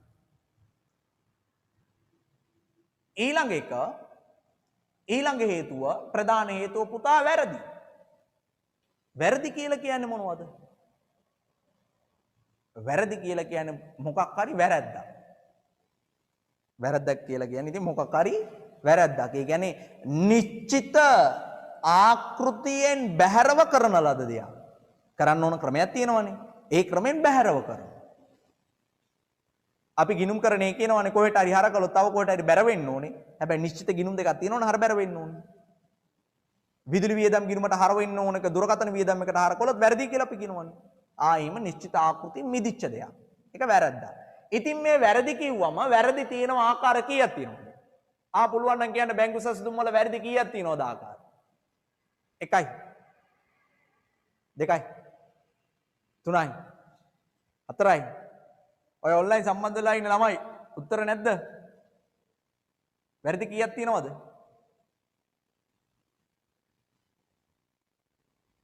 හරි. කමක් නැහැ. වැරදි තියෙනවා පුතා 2ක්. 2යි. එකක් ව්‍යාපාරය කරපු වැරදි. එකක් ව්‍යාපාරය කරපු වැරදි. දැන් මතක් වෙනවා අනිත් එක. අනිත් එක මොකද්ද? අනිත් එක පුතා බැංකුව කරපු වැරදි. හම්බෙලා නැද්ද අපිට විභාගයේ? අපිට හම්බෙලා නැද්ද ගණන් වල අනන්තවත්? හම්බෙලා තියෙනවා. අපේ ව්‍යාපාරය කරපු වැරදිත් හම්බ වෙනවා. බැංකුව කරපු වැරදිත් හම්බ වෙනවා. අපිට හම්බ වෙනවා අපි දැකලා තියෙනවා බැංකු සැසඳුම් ගණන් ඔන්න හදපුන් නම් ඉන්න උන්ට මතක් වෙනවා. සම්පත් බැංකුවේ තැන්පත් කරපු ගාණ වැරදිලා බැංකුව අපේ ගිණුමේ දාලා. ඉතින් ඒක අපේ ගිණුමට එන්න ඕන එකක් නෙමෙයිනේ. ඒක සම්පත් ගිණුමට යන්න ඕන එකක් නේ. බැංකුවට වැරදිලා. වෙන එකේ ගෙව්වා කියලා ලිව් එකක් අපේ එකේ බැංකුව ලියලා. අපේ එකේ ලියලා බැංකුව. ඉතින් වැරදි. බැංකුව කරන වැරදි තියෙන්නත් පුළුවන්. හැබැයි මට දැන් කියන්න බෑ බැංකුව කරපු වැරදි කොහොමද නිවැරදි කරන්න කියලා මට කියන්න බෑ. ඒක ඔයා තේරුම් ගත්ත විදිය. ඊට මේක නම් බැංකුව කරපු වැරදි නම් කොහොම හරි මට කියලා දෙන්න පුළුවන්. ඊට වඩා හපම් පුතා මෙයා ව්‍යාපාරයක් කරපු වැරදි කොහොමද කියන්නේ? ඇයි එහෙම කියන්නේ? ව්‍යාපාරයක් කරන වැරදි කිව්වම තියෙනවා වැරදි ගොඩාක් නේ. ව්‍යාපාරයක් කරන වැරදි කිව්වම ප්‍රධාන වැරදි වර්ග දෙකක් තියෙනවා. මොනවද ප්‍රධාන වැරදි වර්ග දෙක? ශේෂ පිරික්සුමේ සමානතාවයට බලපාන වැරදි, ශේෂ පිරික්සුමේ සමානතාවයට බල නොපාන වැරදි. නොපාන වැරදි කිව්වම පහක් අයක් තියෙනවනේ. අත්තරීමේ දෝෂ, ද්විකරණ දෝෂ, හිලව් දෝෂ. හිලව් කියනකොට සමහරුන්ට ඇන්නේ නිකන් රිලව් වගේද දන්නේ නැහැ. හැබැයි හිලව් දෝෂ. රිලව් නෙමෙයි හියන්නේ හිලව් දෝෂ. මූල ධර්ම දෝෂ, ද්විකරණ දෝෂ. ඒ සමානතාවයට බල නොපාන වැරදි. වැරදි වෙලා තිබුණත් අපි කියන බල ඒ කියන්නේ වැරදි වෙලා තිබුණත් අපි කියන ශේෂ පිරික්සීමේ හර සහ බැර සමාන වෙනවා කියන. ඒ වගේම ශේෂ පිරික්සීමේ සමානතාවයට බලපාන වැරදි. ඒකෙත් තියෙනවනේ පහය. හරි. කමක් නැහැ. මේවා ඉතින් එහෙම තියෙනවා. එතකොට මේ ව්‍යාපාරය කරන වැරදි සහ බැංකුව කරන වැරදි මට දැන් උගන්වන්න බෑ මේ ගාන. මම මේ ගාන හදන්න මුලපිරීමක් විතරයි පුතා මේ කරන්නේ. ඒ නිසා මේ වැරදි දෙක ගැන කියන්න යන්නේ නැහැ. හැබැයි මතක තියාගන්න වැරදි කිව්වම වැරදි කොටස් දෙකක් තියෙන එක ව්‍යාපාරය කරන වැරදි, අනිත් එක බැංකුව කරන වැරදි කියලා අපි කියනවා.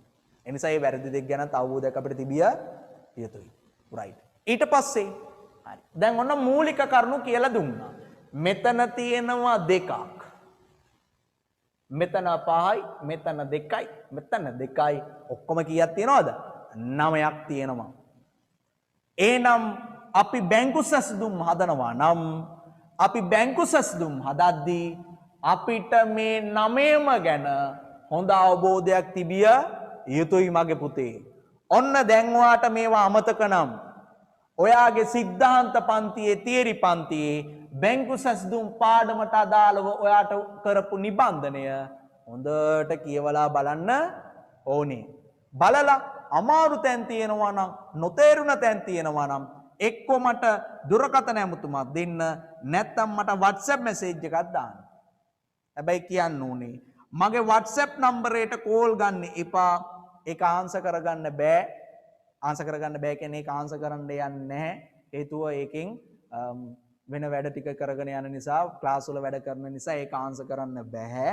හැබැයි අනිත් තව නම්බර් දෙකක් තියෙන නිසා ඒවට අරගෙන ඕන එකක් අහන්න, WhatsApp message එකක් දාන්න පුළුවන්. සර් මෙන්න මේම ගානක් සෙට් වුණා, මේක හදන්නේ කොහොමද කියලා. ඕනම පන්තියක ඕනම සර් කෙනෙක් ගන්නපු ගානක්, ඕනම පේපර් එක තියෙන ගානක් අපේ පන්තියට එන ළමයට හදාගන්න බැරිද? එයාට මගෙන් අහන්න පුළුවන්. සමහර අය අහන්නේ නැහනේ. අර සර්ගේ පන්තියේ තිබුණ ගානක් මේ සර්ගෙන් අහන එක හරියන්නේ අප්සෙට් එක. නෑ එහෙම ප්‍රශ්නයක් නෑ. අහන්න ඕන දෙයක් මම ඒවට උත්තර දෙනවා. හේතුව බල ඉගෙන ගන්න ඕනේ. රිසල්ට් එකක් දාන්න ඕනේ. මං හරි කැමති මේ පන්තියෙන් අනුරාධපුර දිස්ත්‍රික් ෆස්ට් එකක් එනවද? ඔව්. එහෙම හිින්න නෑ.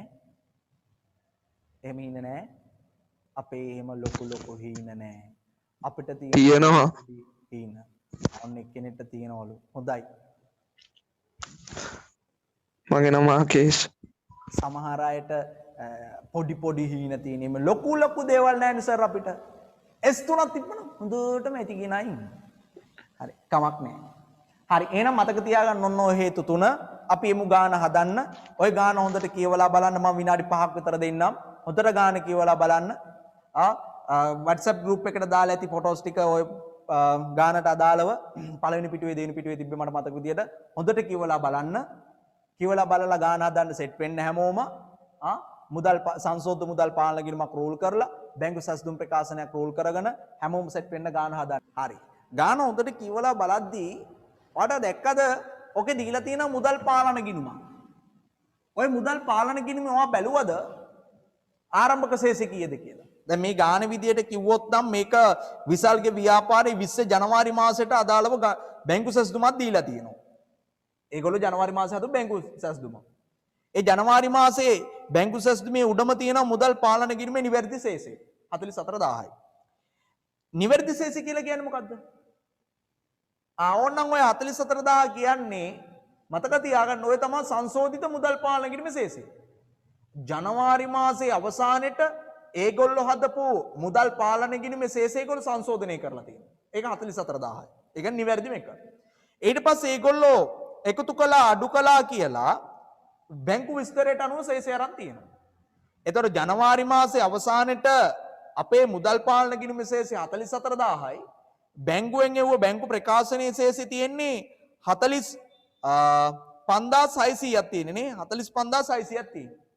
ඊට පස්සේ පෙබරවාරි මාසේ තමයි අපේ ගාණ යන්නේ. බැංකු සැසඳුමක ඉන්න ඕන හොඳ තැනක්. පෙබරවාරි විතරක් දෙන්නේ නැතුව මූ ජනවාරිත් දීලා. මාස දෙකක් අතර කතාවක් යනවා. සමහර ගණන් අපි දැකලා තියෙනවා මාස 3ක් එක්ක යනවා ගණන්. බලන්න අනාගතේ හම්බ වෙනවා අපි පුනරීක්ෂණය ඇතුලේ. මාස 3ක ගාණක් යනවා බැංකු සැසඳුම. හරියට ගත්තොත් මෙතන දෙසැම්බර්, ජනවාරි, පෙබරවාරි. උත්තරය දාන්න තියෙන්නේ පෙබරවාරි. හැබැයි දෙසැම්බර් ජනවාරිත් එක්ක ගාණ යන්න තියෙනවා. ඒතර හොඳට කල්පනා කර කර හදන්න තියෙන ගණන් වුණා. හරි. මේකේ මගේ පුතේ ඔන්න තියෙනවා පෙබරවාරි මාසයට අදාළව මුදල් පාලන ගිණුම. ඒක යා කියනවා පෙබරවාරි මාසේ ආරම්භයේ තියෙන්නේ මුදල් පාලන ගිණුමේ හරපැත්තේ සේසය 44000යි. ඒ කියන්නේ ජනවාරි 31ට තියෙන සේසය තමයි පෙබරවාරි 1ට තියෙන්නේ. අන්න ඒක දීලා තියෙනවා සේසය. පෙබරවාරි මාසේ අවසානයේ මුදල් පාලන ගිණුමේ සේසෙකුත් එයා දීලා තියෙනවා මට පේන විදියට නම් 36000ක් තියෙනවා. 36000ක් දීලා තියෙන මුදල් පාලන ගිණුම අවසාන සේසය. ඊට පස්සේ එයා පෙබරවාරි මාසයට අදාළ බැංකු සැසඳුමක් අපිට දීලා තියෙනවා. බැංකු සැසඳුම නෙමෙයි සෝරි බැංකු ප්‍රකාශනය නේ. බැංකු ප්‍රකාශනය දීලා තියෙනවා පෙබරවාරි මාසයට අදාළව ආරම්භයේ තියෙනවා 45600කින් පටන් අරගෙන අවසාන ඉවර වෙලා තියෙන්නේ 41250කින්. අපිට පේනවා පෙබරවාරි මාසේ අවසානයේ අපේ මුදල් පාලන ගිණුමේ සේසෙ නෙමෙයි ඔයාගේ තියෙන්නේ. බැංකු ප්‍රකාශනයේ තියෙන වෙන සේසෙන අවසානට. එහෙනම් අපි දකිනවා පෙබරවාරි මාසේ අවසානයේ අපි දෙන්න අසමානයි. එහෙනම් අපි කියලා තියෙනවා ගිණුම් කරණේ මොකද්ද? මෙන්න මේම සේස අවසානයේ අසමාන වුණොත් අසමානතාවයට මොකද කරන්න ඕනේ? හේතු හොයන්න ඕනේ. ඒ කියන්නේ කලින් මතකද මම මෙතන කිව්වා හේතු. මග හැරීම යටතේ 5ක්, කාල වෙනස්කම් යටතේ 2ක්, වැරදි යටතේ 2ක්. ඔන්න ඔය කියන්නේ හේතු 9න් එකක් හරි මෙතන වෙනසට බලපාලා ඇති. මං කියන්නේ හේතු 9න් මෙතන වෙනසට බලපාලා ඇති කියලා. එකක් හරි තියෙනවා. ඒ නිසා ඔයගොල්ලෝ සංසන්දනයක් කළා චූටි කාලේ. හොඳ වෙලාවෙට ඔයාලගේ මේ රිවිෂන් එක ඇතුළට දැන් ඉන්න 12 වසරේ ළමයි සම්බන්ධ නොවුනේ. සම්බන්ධ වුණා නම් උන් ඕකට උත්තර කියයි. එතකොට දැන් ඔයාලා අයියලා අක්කලා බලන්න අයියලා අක්කලා උන ඉක්මනනේ බෝම්බ ගහලා එතන ඕගොල්ලොන්ට ඉවරයි කාලේ. කොරෝනා ඇවිල්ලා ඒකත් ඉවරයි. දැන් උසස් පෙළක් තියෙනවා. කොහොමත් ඉතින් දැන් මේ පාර ලියනුන් කැම්පස් ගිහිල්ලා අවුට් වෙනකොට අවුරුදු 30ක් විතර වෙයි කියලා මම විශ්වාස කරනවා. ඔව්. කැම්පස් වල ෆස්ට් ඩේ එක්සෑම් තියෙනවා පුතා මේ දවස්වල. ඔන්ලයින් තියෙනවා. ලෙක්චර්ස් ගියත් ඔන්ලයින්. උන්ට රැග් එක විතරක් නැතුව ගියා. සමහර කැම්පස් වල රැග් එක දුන්න එක දවසයි. ඔව් මගේ ගෝලෙක් ඉන්න ඒ ගෝලාගේ මං ඇහුවා කොහොමද? සුපිරිද? 2019 ලිව් එකේ විජාපුර ඉන්නේ accountants මං ඇහුවා උගෙන් හොඳද? මරුද? කතා කරලා වැඩක් නැහැ. එක දවසයි ගියපු දවසෙන් බඩ ගන්න කියලා හම්බුණා එකක්. ගියපු දවසේ මූට පුතා බඩ ගන්න හම්බ වෙලා. මොකද ඌ ඇවිල්ලා දිස්ත්‍රික්කේ දෙවෙනියානේ ගිහිලා ඉන්න ඇති නිකන්. නිකන් රජ්ජුරුවෝ වගේ ඉන්න ඇති නිකන්. බඩ ගන්න හම්බෙලා තියෙනා පුතා. ඊට පහුවදා ඉඳන් නතර කරානේ කොරෝනා වලට. දැන් ගෙදරටලා ඉන්නවා මං ඇහුවාට පස්සේ කිව්වා එක්සෑම් තියෙනවා සර්. එක්සෑම් එකට පාඩම් කරනවා මුකුත් තේරෙන්නේ නැහැ කිව්වා. ඔන්ලයින් ලෙක්චර්ස් තියෙනවා කිව්වා. 99.99ක් සුද්ධ ඉංග්‍රීසියෙන් තියෙන කිව්වා. චූට්ටක් සිංහලෙන් තියෙනවා කිව්වා. ඒ නිසා ඉංග්‍රීසිය තදා ගන්න වේවි. මං කොහොමද දන්න ඔයාලට ඉංග්‍රීසි පුළුවන්.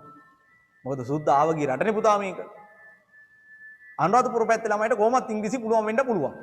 මොකද සුද්ධ වැඩිපුරම ඉන්නේ මේ පැත්තට ඇවිල්ලා නේ. ඒ නිසා කොහොමත් පුළුවන් වෙන්න පුළුවන්. දැන් ඉතින් එක අයවට උත්තර දෙයි. ඕන්න නැහැ උත්තර දෙන්න අපි ගාන හදමු. රයිට්. එහෙනම් හේතු 9 මොනවද තියෙන්නේ කියලා හොයමු. හොයනකොට බලන්න හොඳට අවබෝධයෙන් ගාන බැලුවා නම් ඔයාට මේකේ සෙට් වෙන්න ඕනේ. ජනවාරි මාසේ බැංකු සැසඳුම ඇතුලේ තියෙන්නේ ජනවාරි මාසේ අවසානෙට තිබ්බ වෙනස්කම්. ඒක බැංකු සැසඳුමේ තියෙනව මොනවද වෙනස්කම් තියෙන්නේ? ඔන්න බලන්න. එකතු කළා කියලා තියෙනවා නිකුත් කළ නමුත් බැංකුවට ඉදිරිපත් නොවු චෙක්පත්. ඒ කියන්නේ පුතා ජනවාරි මාසේ 30ක වෙද්දි බැංකුවට ඉදිරිපත් නොවුන චෙක්පත් තියෙනවා. එහෙනම් ඔය පෙබරවාරි මාසේ ඉදිරිපත් වෙන්න බැරිද බැංකුවට? පුළුවන්. එහෙනම් ඉස්සෙල්ලම අපි බලමු මෙන්න මේ ජනවාරි 31ට සසදුම ඇතුලේ තියෙන මෙන්න මේ නිකුත් කළ නමුත් ගෙවීමට ඉදිරිපත් නොවු චෙක්පත් තුනක් තියෙනවා. මේ තුන බැංකුවෙන් එවපු බැංකු ප්‍රකාශනය ඇතුලේ තියෙනවද කියලා. එතකොට බලනකොට ඔයගොල්ලන්ට ඒ කාලේ කිව්වනේ තියෙනවා නම් දෙපොළටම ටික් එකක් දාන්න කියනවා. පොඩි හරි ලකුණක් දාලා ලකුණු කරගන්න කියනවා. බලමු. බලන්න ඕකේ තියෙනවා පළවෙනි චෙක් එක 23.45 අංකෙට 3000ක චෙක් එකක්. බලන්න පුතා ඕක බැංකු ප්‍රකාශනයේට හර කරලා තියෙනවද කියලා 3000ක් නෑ නේද? නෑ නේද ඒ චෙක් එක? 23.45 චෙක් අංකෙම බලන්න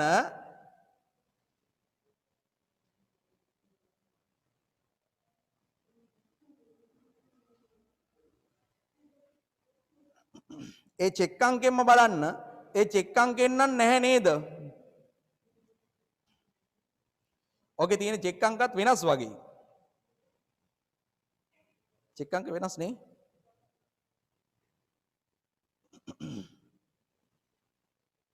ඔකට කියන්න පුතා පුදනකොටම කාපි යකා කියලා. ගාන පටන් ගන්නකොටම තමයි පේනවා චෙක් අංක එකට එකක් වෙනස් වගේ කියලා. මෙතන 23.45 අර පැත්තේ තියෙන වෙනම චෙක් අංකයක්. හරි. චෙක් අංක ටික නිවැරදි කරගමු. මම චෙක් අංක කියන්නම්. පාට චෙක් අංක ටිකක් හදා ගන්න නම් වෙනවා.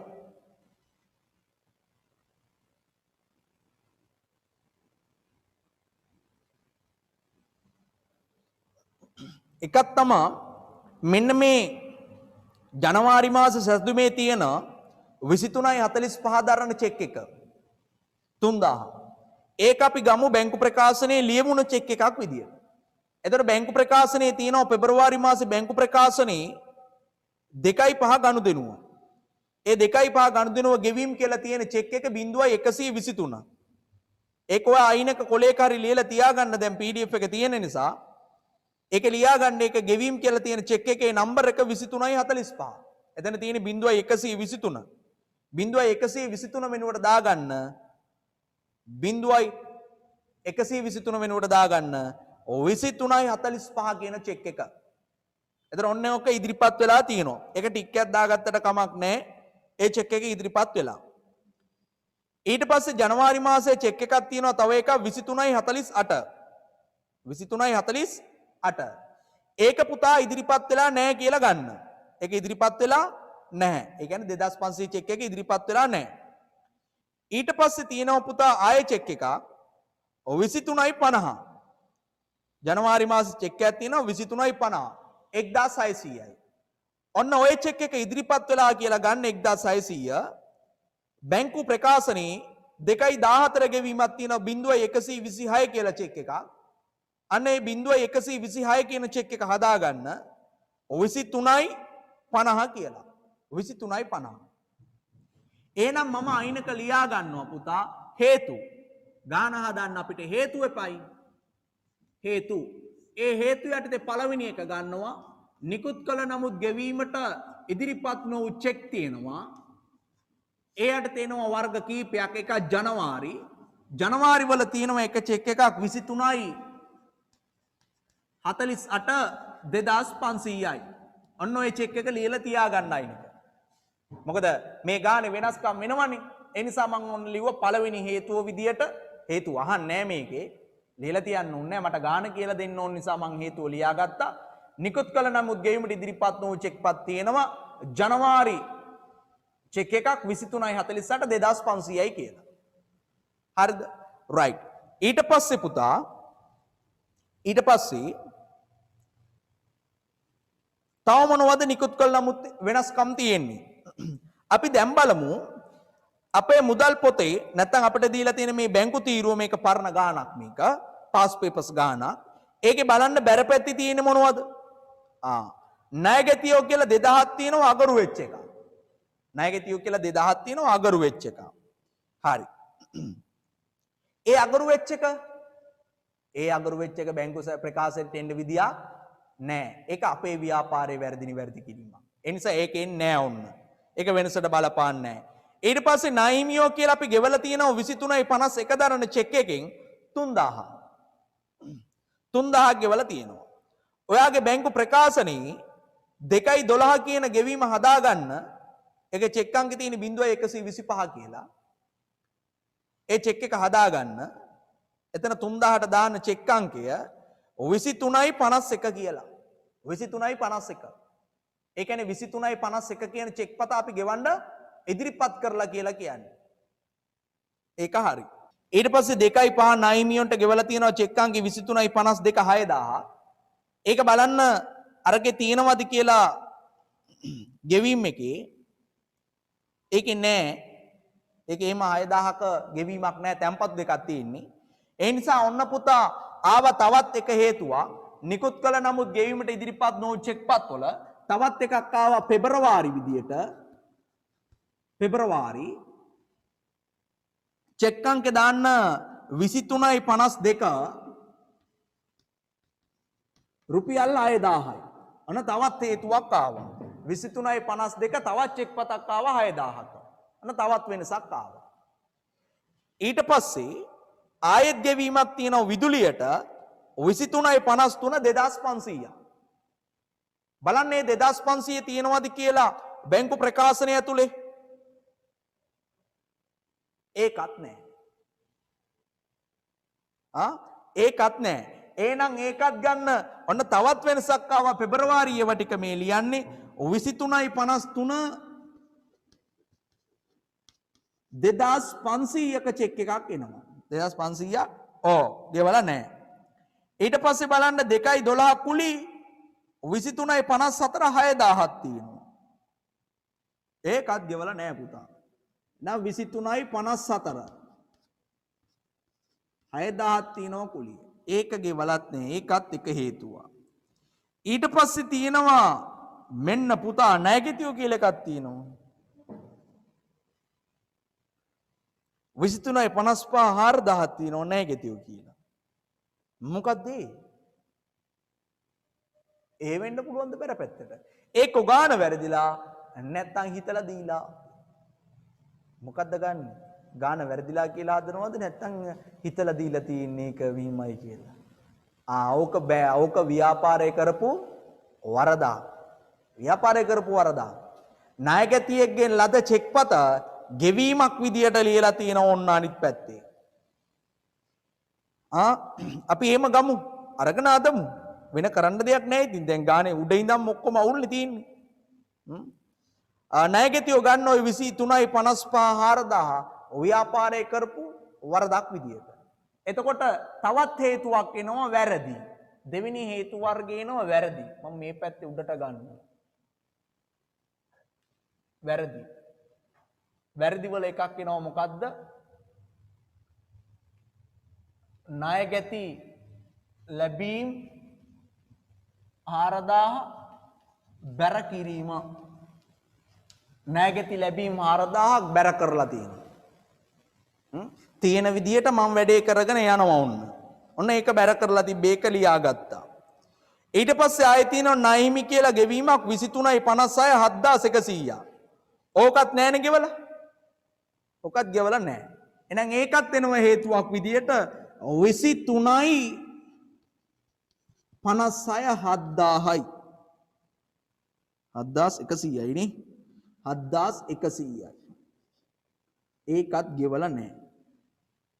ඊට පස්සේ ආයනා හිමියන්ට තියෙනවා 23.57 3200ක්. ඒකවත් ගෙවලාද? ඒකත් ගෙවලා නැහැ පුතා. 23.57 3200ක් තියෙනවා ගෙවීමක්. ඒකත් ගෙවලා නැහැ. ඔන්න තියෙන හේතු ටික ගත්තා. අපි බැලුවා අපේ මුදල් පාලනයේ මේ බැරපැත්ත ටික බැංකු ප්‍රකාශනයේ හර තීරුවත් එක්ක. දැන් බලන්න මීට දැන් මුදල් පාලනයේ නම් බැරපැත්තේ තව බලන්න දෙයක් නැහැ නේ. ඉතුරු වෙලා තියෙන පාගශේෂි විතරනේ. අපි පාගශේෂි සංසන්දනය කරන්නේ නැහැ නේද? ඇයි පාගශේෂි සංසන්දනය කරන්නේ නැත්තේ? අවසාන ශේෂ දෙක කොහොමද අසමානයි කියලා අපි දන්නවා. එහෙනම් දැන් බලන්න බැංකු ප්‍රකාශනයේ හරතීරුවේ මොනවද ඉතුරු වෙලා තියෙන්නේ? හරතීරුව ගත්තම හරතීරුවේ තියෙනවා උඩම තියෙන 3000 අපි බැලුවා. ඊට පස්සේ තියෙනවා ආයේ ගෙවීම් කියලා 3000 ඒකත් අපි ගත්තා. ඊට පස්සේ ආයේ ගෙවීම් කියලා තියෙනවා 1600 ඒකත් අපි ගෙවීම් කියලා ගත්තානේ. ඒකත් ගත්තා. ඒක ජනවාරි මාසෙට දාපු එක. ඊට පස්සේ මෙන්න පුතා තැම්පතු කියලා හරතීරුවේ තියෙනවා. තැම්පතු කියලා ආය හරතීරුවේ තියෙනවා. හරි. අවසාන වශයෙන් නිගමනයකට දෙන්න තියෙන මේ ගාන නම් හදන්න බැරි වෙයි. ඇයි ඒ? දැන් මුලින් ඉඳන් හදාගෙන ආව කොහොම හරි ගාන හදමු කියලා. දැන් ඒකේ බලන්නකො මේ ගෙවීම් තීරුවේ තියෙනවනේ තැම්පතු දෙයක්ුත් දාලා. දැන් හිතෙනවා එතකොට බැංකුව කරපු වැරදි වෙන්නේ නැති. එහෙම වැරදි ලියුවොත් එහෙම මට හිතෙන විදිහට මේ ගාන උත්තරයක් ගන්න බැරි වෙයි. මේ 6000 දෙකෙන් එක්ක එකක් තැම්පතුවක් නැත්නම් දෙකම ගෙවීමක් වෙන්නේ නැති. පටලලා තියෙන්නේ ගානේ ශේෂ මාරු වෙලා වගේ නැත්නම් වචන මාරු වෙලා තියෙන්නේ. හරි මෙහෙම කරමු. හරි පළවෙනි ගානේ සිද්ධාන්ත ටික සාකච්ඡා කරානේ. පළවෙනි ගානට ඕන බැංකු සතුටුමේ තීරි ටික අපි කතා කරගත්තානේ. ඔකෝම නතර කරන්න. මම අද රෑ 10 වෙනකොටවත් මම මේ පළවෙනි ගානේ වැරදි ටික බලලා නිවැරදි කරලා WhatsApp group එකට දාන්න. එතකොට මේ මතක් කරලා දුන්න තීරි ටිකෙන් ගාන හදන්න. එතන මම ඊළඟ ඉරිදා මේ ගානේ උත්තරේ හදන්න. එහෙම කරමු. නැත්තම් තවත් මේක දැන් මෙච්චරක් වැරදි හොයාගත්තා. සමහරවිට මම ගාන නිවැරදි කළාට පස්සේ මේ හේතු වෙන්නේ නැති වෙවි. දන්නේ නැති මේ හේතු වෙන්නත් පුළුවන් නොවෙන්නත් පුළුවන් මම දන්නේ නැහැ. වෙන්න පුළුවන් නොවෙන්නත් පුළුවන් මේ හේතු. මම දන්නේ මම ඒක නිවැරදි කරන්නම්. මේකේ මට හිතෙන විදිහට ගානේ ගොඩක් දැන් වැරදිලා තියෙනවා දැන්. එක්කෝ ශේෂ උඩයට මාරු වෙලා නැත්තම් ශේෂ වල වචන මාරු වෙලා තියෙන්නේ. හරි. කරන්න දෙයක් නැහැ. හරි. පළවෙනි ගානට අකමැත්තෙන් වුණත් අපිට තිත තියන්න වෙනවා උතනින්. උතනින් යට ඒක හදන්න බෑ. කොච්චර හැදුවත් ඉතින් මෙලෝ රහක් නැති උත්තරයක් එයි අන්තිමට. ඒ නිසා පළවෙනි ගාන ඔහොම තියන්න. මම රෑ 10 11 වෙනකොටවත් මේක ගිහිල්ලා නිවැරදි කරලා මම ඕගොල්ලන්ට දාන්නම් ප්‍රශ්නේ අහපුව පළවෙනි ප්‍රශ්නේ. ඔයාලා ඒකට උත්තර ලියන්න. ඊට පස්සේ අපි ලබන සතියේ සාකච්ඡා කරමු. ඒක එහෙමම තියලා දෙවෙනි ප්‍රශ්නෙට එන්න. දෙවෙනි ප්‍රශ්නේ තියෙන්නේ වැරදි නිවැරදි කිරීම. ඒකේ තියෙනවා සුද්ධලාභයක් දීලා තියෙනවා. ඒ සුද්ධලාභයට බලපාපු වැරදි ටික දීලා තියෙනවා. ඒ වැරදි නිවැරදි කරන්න ජර්නල් සටහන් ලියන්නලු. අවනිශ්චිත ගිණුම හදන්නලු. ඔන්න ඔය තියෙන සුද්ධලාභේ නිවැරදි කිරීමේ ප්‍රකාශනයක් හදන්නලු. ඔච්චරයි තියෙන්නේ. හරි විනාඩි 10ක් 15ක් ගන්න අරගෙන ඔය ගාන හදන්නකෝ. කරන්න දෙයක් නැහැ දැන් පළවෙනි ගාන හදන්න බෑනේ. දෙවෙනි ගාන හදමු. හදන්න කලින් ඔයා දෙවෙනි ගාන තනියෙන් පටන් ගන්න. මේ තියෙන වැරදි ටික නිවැරදි කරන්න. නිවැරදි කරලා අවිනිශ්චිත ගිණුම හදන්න. ජර්නල් සටහන් ලියලා අවිනිශ්චිත ගිණුම හදන්න. අවිනිශ්චිත ගිණුම හදලා ලාභේ නිවැරදි කරන්න. ලාභ නිවැරදි කරන්න ප්‍රකාශනයක් හදන්න. මම රූල් කරලා දෙන්නම් ගන්න. මම රූල් කරලා දෙන්නම්. ඒක ලේසිනේ වැඩි.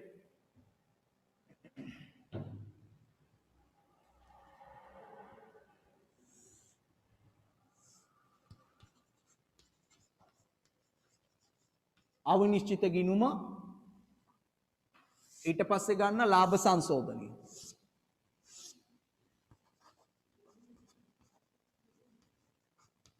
ලාභ සංශෝධනය. ඒකේ මුලින්ම ගන්න කෙටුම්පත් ලාභය. කෙටුම්පත් ලාභය කියලා කියන්නේ පුතේ දැනට තියෙන ලාභය. අවිනිශ්චිත ගිණුම හදන්න දැනට තියෙන ලාභය ලියලා අඩු කරන්න එකතු කරන්න ගන්න සංශෝධිත සුද්ධ ලාභය. ගන්න සංශෝධිත සුද්ධ ලාභය. එතකොට ඔයා වෙනම ජර්නල් සටහන් ලියන්න පොදු ජර්නලයක් නම් ඕනේ නැහැ. නිකම්ම ජර්නල් සටහන් ටික ලියන්න වැරදි මෙන්න මේම නිවැරදි වෙන්න ඕනේ කියලා. හරි. හදන්නකෝ. මේ ගානේ කියනවා හරි හැමෝම සෙට් වෙන්න වැඩේට. හරි. මේ ගානේ කියන 2020 4:30 දිනෙන් අවසන් වර්ෂය සඳහා කුණාටු සමාගමේ කෙටුම්පත් අවසාන ගිණුම් පිළියෙල කිරීමේදී ශේෂ පිරික්සීමේ තිබූ වෙනස අවිනිශ්චිත ගිණුමක සටහන් කර මූල්‍ය තත්ත්ව ප්‍රකාශනයේ දක්වන ලදී. හරි. මේගොල්ලෝ ගාන හැදුවලු පුතේ කොහොමද මූල්‍ය තත්ත්ව ප්‍රකාශනයකට මේ අවිනිශ්චිත ගිණුම ශේෂය දාලා. මේ අවිනිශ්චිත ගිණුම ශේෂය දාලා මූල්‍ය තත්ත්ව ප්‍රකාශනය හැදුවලු. ඊට පස්සේ කියනවා කෙටුම්පත් අවසාන ගිණුම් වල දැක්වෙන සුද්ධ ලාභය 78260කි. සුද්ධ ලාභේ තියෙනවා 78260. ඒ කියන්නේ මෙන්න මේ කෙටුම්පත් ලාභය අපි සංශෝධනය කරන්න ඕන මෙතන කීයක්ද තියෙන්නේ 78260 කියන එක තමයි අපි සංශෝධනය කරන්න ඕනේ. ඒකනේ දීලා තියෙන්නේ. වෙන එකද ගත්තේ? හරි. කෙටුම්පත් ලාභය මෙන්න මේක තමයි සංශෝධනය කරන්න ඕනේ. 78260. ඊට පස්සේ මේ කාණේ කියනවා මෙම සමාගම විසින් පාලන ගිණුම් පවත්වාගෙන යනු නොලැබේ. ඒ කියන්නේ ණයගැති ණයහිමි පාලන ගිණුම් නෑලු. ඒ කියන්නේ වෙන වෙනම ණයගැති ගිණුම් සහ වෙන වෙනම ණයහිමි ගිණුම් තියෙන කියලා මේ ගානේ අපි පැහැදිලිව දැනගෙන ඉන්න ඕනේ. ඔන්න එතකොට පාලන ගිණුම් තියෙනවා කියලා හිතාගෙන වැරදි නිවැරදි කළොත් උත්තර වැරදි. ජනන සටහන වර්ධින. කොච්චර හරි කියලා හිතලා ලිව්වත් වැඩක් නැහැ වැරදි. පාලන ගිණුම් නැහැ කියලා හිතලායි ගාන හදන්න වෙන්නේ එතකොට. පසුව කරන ලද ගිණුම් පරීක්ෂණයේදී පහත වැරදි සොයාගෙන ඇත. හේතු 6යි තියෙන්නේ පුතා. බලමු පළවෙනි හේතුව. 2019 4:30 කියන්නේ පුතේ මේ ගිණුම් කාල පරිච්ඡේදයේ ආරම්භය. ඇයි එහෙම කියන්නේ? මේ ගිණුම් කාල පරිච්ඡේදය ඉවර වෙන්නේ 20:04:30. එහෙනම් මේ ගිණුම් කාල පරිච්ඡේදය ආරම්භ වෙන්නේ 19:04:01. 3:31 ඉවර වෙන්නේ. 2019 4:30 ඉවර වෙන්නේ. 2020 4:30 2019 4:01 පටන් ගන්න. අර 4:01 පටන් අරගෙන 3:31 ඉවර වෙනවා කියන ගාන තමයි ඔය දීලා තියෙන්නේ. ඒගොල්ලෝ කරලා තියෙන්නේ ওই විදියට දීලා තියෙන්නේ. දීලා තියෙන දින තමයි මම ලිව්වේ. හොඳද?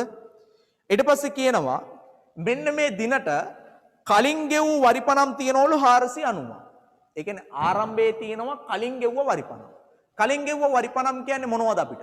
වත්කමද වගකීමක්ද? වත්කමන්නේ. කලින් ගෙවුව වරිපණම් කියන්නේ අපිට වත්කම. කලින් ගෙවුව කියන්නේ වැඩිපුර ගෙවුව එක. ඉදිරියට ගෙවුව එක. ඒක වත්කම.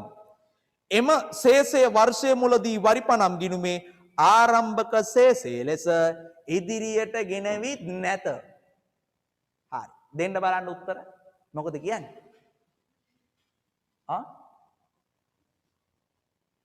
කලින් ගෙවූ වරිපණම් තියෙනවා 490ක් පුතා. කීයක්ද තියෙන්නේ 490. මෙන්න මේ 490 ඒගොල්ලෝ ඉදිරියට ගෙනවිත් නැහැ. ඉදිරියට ගෙනවිත් නැහැ කියන්නේ තේරුම මොකක්ද? වරිපණම් ගිණුමක් හැදුවොත් ඔන්න මං හදනවා වරිපණම් එකේ ආරම්භක ශේෂය ලියලා නැහැ. අර පැත්තේ ලියනවනේ.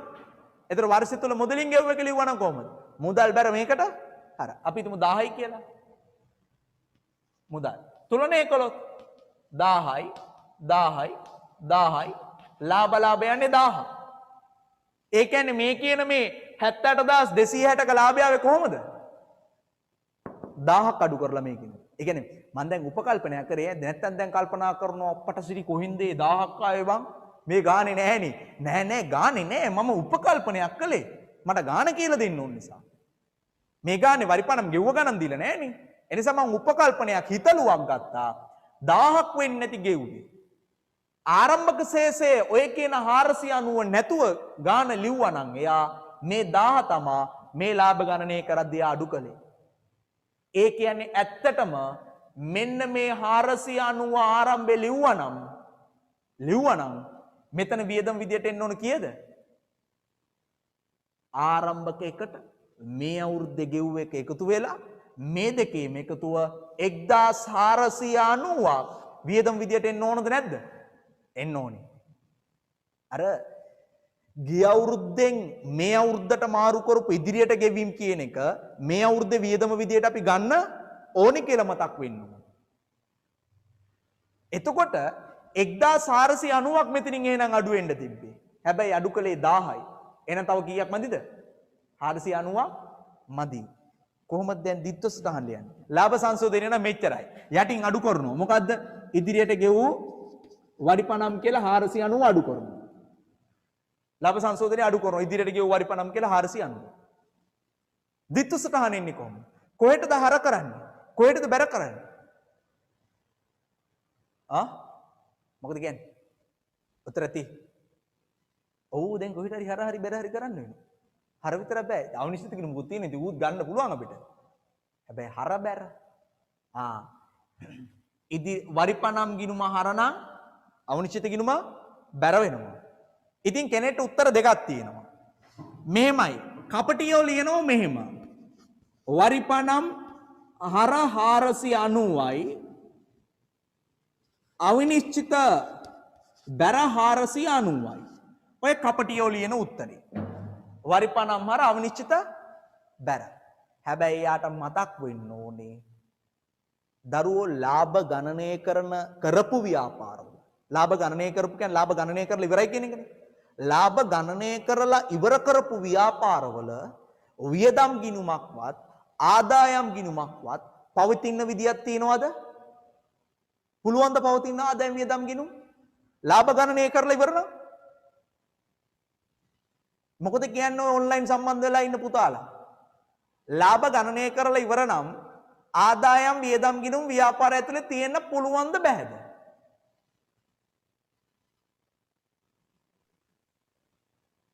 හරි. ඔයාලා මොකද කියන්නේ? පුළුවන් ද බැහැද? බෑනේ. ඔව්. ඇයි බැරි? තියෙන්න බෑ. ඇයි බැරි? ඉතින් පුතා ලාභ ගණනය කරනකොට ආදායම් වියදම් ගිණුම් පියවලා අරන් යනවා කියලා කියන්නේ. ව්‍යාපාරයක ගිණුම් වර්ග කීයක් තියෙනවද? 5ක් තියෙනවා. ওই පහෙන් දෙකක් පියවන ගිණුම්. අනිත් තුන ඉදිරියට අරන් යන ගිණුම්. වත්කම් වගකීම් ප්‍රාග්ධන ඉදිරියට අරගෙන යනවා. ඒ ගිණුම් වල ශේෂ. හැබැයි ආදායම් සහ වියදම් ගිණුම් වල ශේෂ ඉදිරියට අරන් යනවද? අර තීසු පිරික්සම හදනකොට තින් ඊගේ ශේෂ ගන්නවා. මං කියන්නේ ඊළඟ කාල පරිච්ඡේදයට අරන් යනවද? නෑ. ඒවා පියවනවා පුතා. ඒ නිසා වරිපනම් ගිණුමක් නෑ මෙන්න මේම හර කරන්න.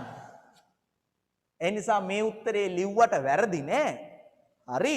හැබැයි කැතයි ඒ උත්තරේ. වරිපනම් ගිණුම හරාව නිශ්චිත බැර. ඇයි වරිපනම් හර කරන්න එපා වරිපනම් ගිණුමක් නෑ. එහෙනම් ඔයාගේ උත්තරේ හදන්න මෙතෙන්ට වරිපනම් නෙමේ ගන්න ඕනේ ලාභලාභහර. තියෙන්නේ ලාභලාභයක් අපි ගාව. ලාභලාභ සංශෝධනය හර 490යි අවිනිශ්චිතේ බැර 490යි. ලියන්න ජර්නල් සටහන. ලියන්න ජර්නල් සටහන. ලාභලාභ සංශෝධනය හර නැත්නම් ලාභලාභහර 490යි අවිනිශ්චිත බැර 490යි. ඔන්න මං අවිනිශ්චිතයට බැර කළා ලාභලාභ කියලා 490. ඔන්න අවිනිශ්චිතයට බැර කරා ලාභලාභ කියලා 490. ජර්නල් සටහන දාගන්න ලාභලාභහර අවිනිශ්චිත බැර කියලා 490. හරිද? රයිට්. ඔන්න පළවෙනි වරද නිවැරදි කළා. හරි. යමු බලන්න පුතා දෙවෙනි වරදට. ණයට ගැනුම් 1760 නිවැරදිව ගැනුම් ගිණුමට හර කළද සැපයුම්කරුගේ ගිණුමට බැර කර ඇත්තේ 1670ක් ලෙසය.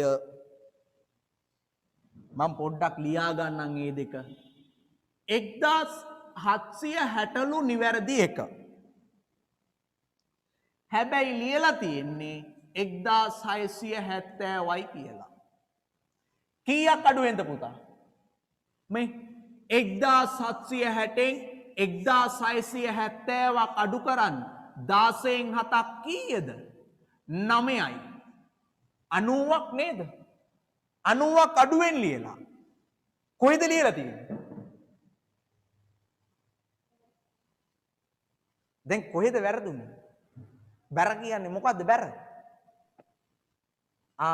මේ එයා කියනවා ගැනුම් ගිණුමේ ලිව්ව 1760ලු. ණයහිමි ගිණුමේ ලිව්ව 1670ලු. එහෙනම් වැරදුනේ කවුද? ගැනුම්ද ණයහිමිද? ණයහිමි. එහෙනම් ණයහිමියාගේ ලියලා තියෙන 1670. ණයහිමියා නිවැරදි කරන්න ණයහිමියාට තව බැර කරන්න ඕන කීයක්ද? 90ක් නේ? එහෙනම් අපි ලියනවා ජර්නල් සටහන ණයහිමි හර ණයහිමි බැරනේ. ණයහිමි බැර 90යි. හැබැයි පුතා ණයහිමි පාලන කියලා දාන්න එපා. ඇයි එපා කියන්නේ? ඔය ගාන කියන පාලන ගිණුම් නැහැ කියලා. පාලන ගිණුම් නැහැ කියන ගානක අපිට පාලන ගිණුම් දාන්න පුළුවන්ද? දාන්න බෑනේ. දාන්න බෑ. එහෙනම් උත්තරේට ලියනවා කොහොමද? ණයහිමි ගිණුම බැර කරන්න ඕනේ. මම මෙතන ලියනවා මේ ණයහිමි ගිණුම බැර. ණයහිමි බැර කීයද? 90යි පුතා. ණයහිමි බැර 90යි. කොහෙටද හර කරන්නේ? අවිනිශ්චිත. අවිනිශ්චිත හර 90යි. ඕක වෙන අරන් යන්න තැන නේ. මේක දාන්න පුළුවන් ද ගැනුම් වලට හර කරන්න? බෑ බෑ ගැනුම් වැඩි වෙනවා එතකොට. එහෙනම් අවිනිශ්චිතයට හර වෙනවා 90ක්. බැරුණේ ණය හිමි කියලා ණය හිමි කියලා. හරි. දැන් ආනෝ මම ප්‍රශ්නයක්. දෙමු බලන්න උත්තර. ඕක ලාභයට බලපානවද නැද්ද? ලාභයට බලපානවද නැද්ද? 2021 උසස් පෙළ ලියන්න ඉන්න අපේ ළමයි. ලාභයට බලපානවද නැද්ද? මොකද කියන්නේ? ඔන්ලයින් සහභාගී වී සිටින අපේ ළමයි. ඔය මයික් එක චුට්ටක් ඔන් කරලා කියන්න බලන්න ලාභයට බලපානවද නැද්ද?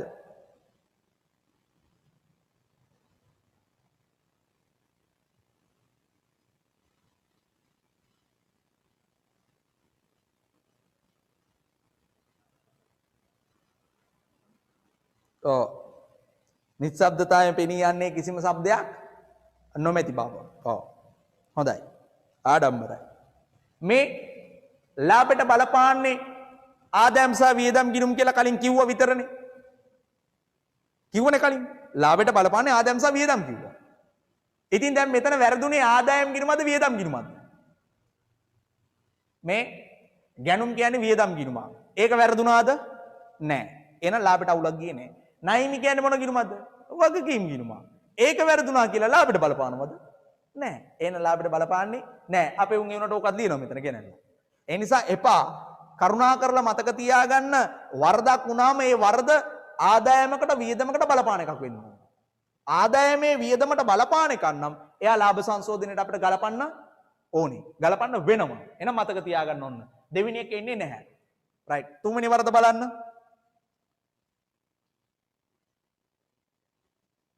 තුන්වෙනි වරද තියෙන්නේ 2019 මැයි 8 දින ව්‍යාපාර කටයුතු සඳහා අත්පත් කරගත් උපකරණයක් ගැනුම් ගිණුමට හර කර ඇත.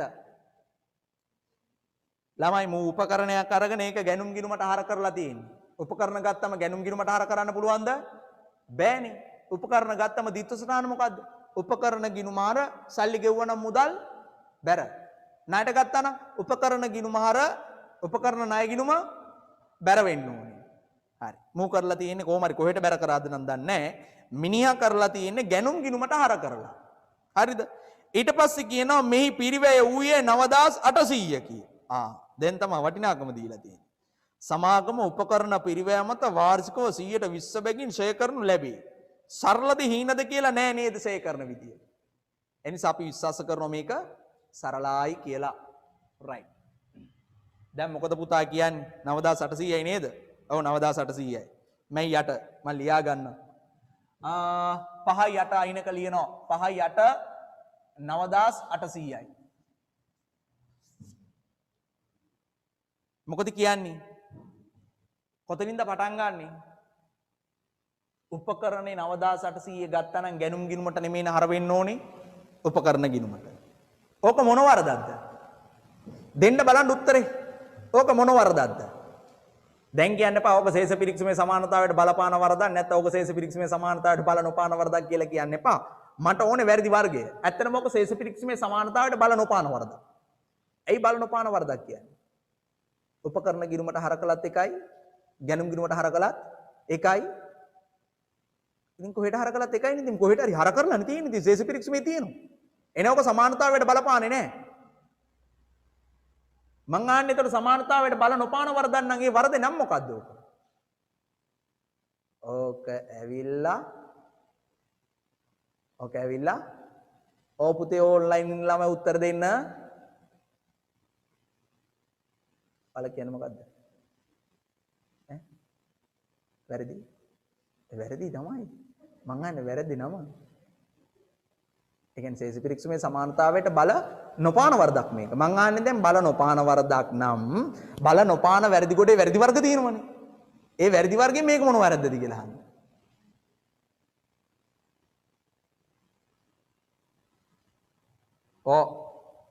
බල පන්ති ඇතුළේ හිටියා නම් මෙන්න මෙතන තියෙනවා වේ වැඩ. ගුටි දීලා හරි හදන්න ඕනේ. මතක නැතුවට. මේක ඇවිල්ලා මූල ධර්ම දෝෂයක්. මුල වැරදිලා පුතා. මුල කියන්නේ ditth සටහන. ගනුදෙනුවක මුල කියන්නේ කොතනද? ගනුදෙනුවක් අපි ලියන්න පටන් ගන්න ditth සටහනකින්නේ. ඉතින් ditth සටහන වැරදුනාම එතනින් පස්සේ කතා කරලා වැඩක් නෑ. යන්නේ වෙන කොහෙද? අර අපි යන්නේ කොහෙද? පොල්ලේ මල් කියනව නේද? ඉතින් ඒ වගේ තමයි ඉතින් අහනකට නෙමෙයි උත්තරේ ලැබෙන්නේ. එහෙනම් මතක තියාගන්න මේක වැරදිලා. වැරද්ද උපකරණ ගිණුමේ ලියන්නේ නැතුව ගැනුම් ගිණුමේ ලියුව එක. නිවැරදි කරන්න ඕනේ එහෙනම්. ගැනුම් ගිණුමට බැර උපකරණ ගිණුම හර. ඔන්න හැබැයි ඒක නෙමෙයි හරිම උත්තරේ. ඔන්න මම ලියන උත්තරේ. තුන්වෙනි එකට උත්තරේ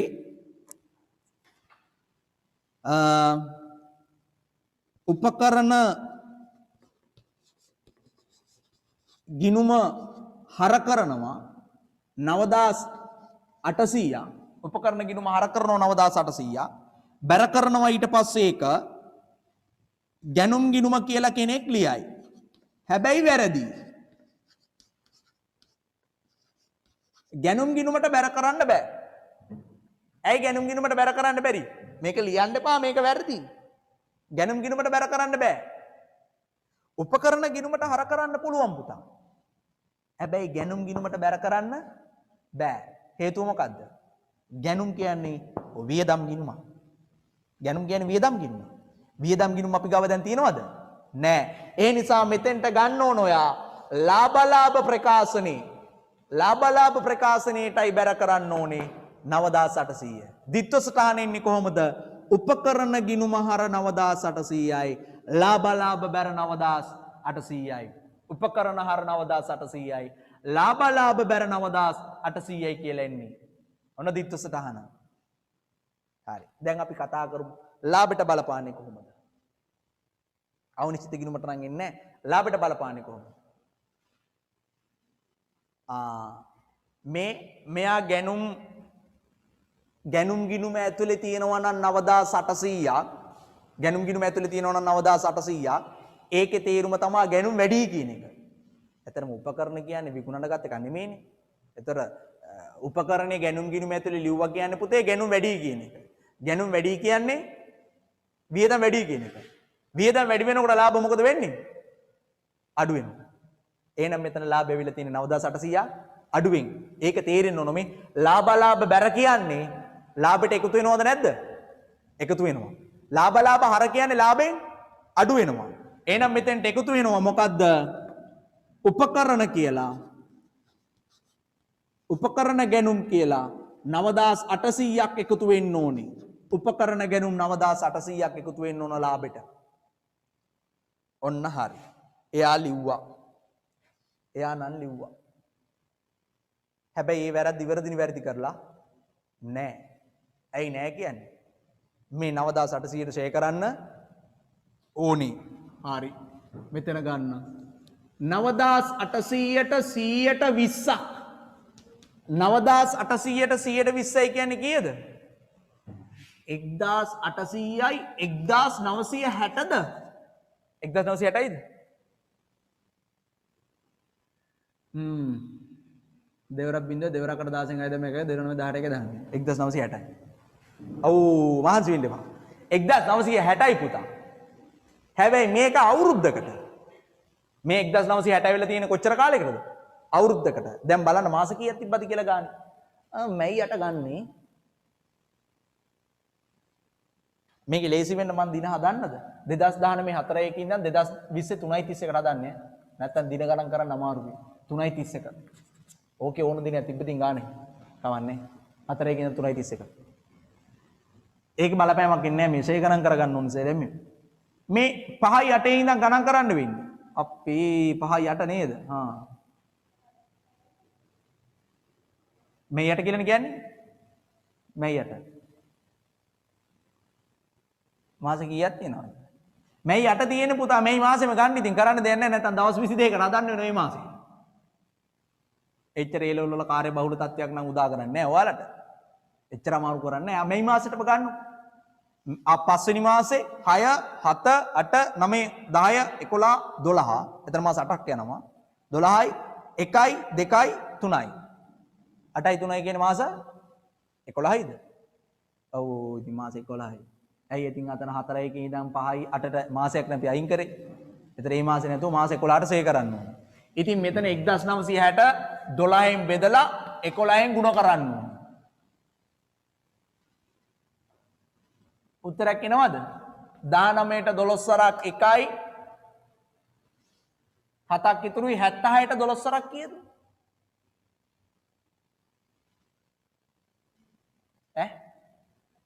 හයයි නේ 12 සරක්යි 72යි 72යි 4ක් ඉතුරුයි 40ට 12 සරක් 3යි 36යි බෙදෙන්නේ නැහැ 163.3.3ක් එන්නේ 11න් ගුණ කරලා ගන්න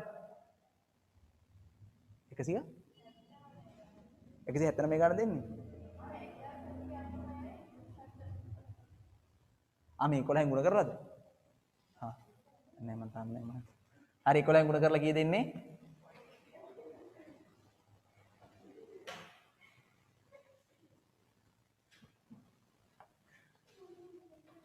1796ක් 1796යි 6යි right 1796යි 0.6යි අපි 1796ක් තියමු ලේසියිනේ කොහොමද දිත්තුසටහන ලියන්නේ 1796ට ඒ කියන්නේ පුතා මේ 9800ට 120ක් ෂේ කරන්න එතකොට එනවා අවුරුද්දටම 1960ක් මේකේ මේ උපකරණේ තියෙන්නේ හරියටම 4යි 1 නැත්නම් 5යි 8 ඉඳන් 23යි 30කට මාස 11ක් කියලා අපි ගත්තේ එක මාසයක් අපි අයින් කරා එතන ඒ කියන්නේ හරියටම දින බැලන්ස් නොවුනට අපි මාසයක් අයින් කරලා ගන්න හදන්නේ එතකොට 1960 12න් බෙදලා 11න් ගුණ කරන්න එතකොට එනවා අවුරුද්දකට 1796යි කොහොමද ඊට පස්සේ ජර්නල් සටහන ලියන්නේ ෂේ වලට ජර්නල් සටහන ලියනවා කොහොමද ලියන්න උපකරණ ෂය වියදම්නේ හර කරන්නේ එතකොට අපි ගාව වියදම් ගිණුමක් නැහැ දැන් එහෙනම් එනවා ලාබලාභහර 1796යි ලාබලාභහර 1796යි ලාබලාභහර 1796යි බැර කරන්න පුතා ෂේ වෙන්කිරීම් ගිණුම බැර 1796යි ලාබලාභහර 1796යි උපකරණ ෂේ වෙන්කිරීම් බැර 1796යි හරි ඒක අනිශ්චිතයට එන්නේ නැහැ හැබැයි ඒක ලාභයට බලපානවා ලාභයට මොකද කරන්නේ එකතු කරනවද අඩු කරනවද අඩු කරනවා ලාභෙන් අඩු කරන්න ෂය වීම් කියලා 1796 ඔන්න ලාභෙන් අඩු කරන්න 1796 හරිද රයිට් ඔන්න අපි ගැලපිලි 3ක් ඉවර කරගත්තා හතරවෙනි එක රුපියල් 2117ක් අගේ වූ අයිතමයක් අවසාන තොගෙන් සම්පූර්ණයෙන් අත්හැරී ඇත 2117යි පුතා තොගය අවසාන තොගේ ලියවිලා නැහැ මේ අවසාන තොගේ ලියුනේ නැහැ කියන්නේ මොකද වෙන්නේ අවසාන තොගේ අඩුද වැඩිද අවසාන තොගේ එක ලියුවේ නැහැ එතකොට අවසාන තොගේ අඩුද වැඩිද අඩුයි අවසාන තොගේ අඩු වුණාම ලාභෙට මොකද වෙන්නේ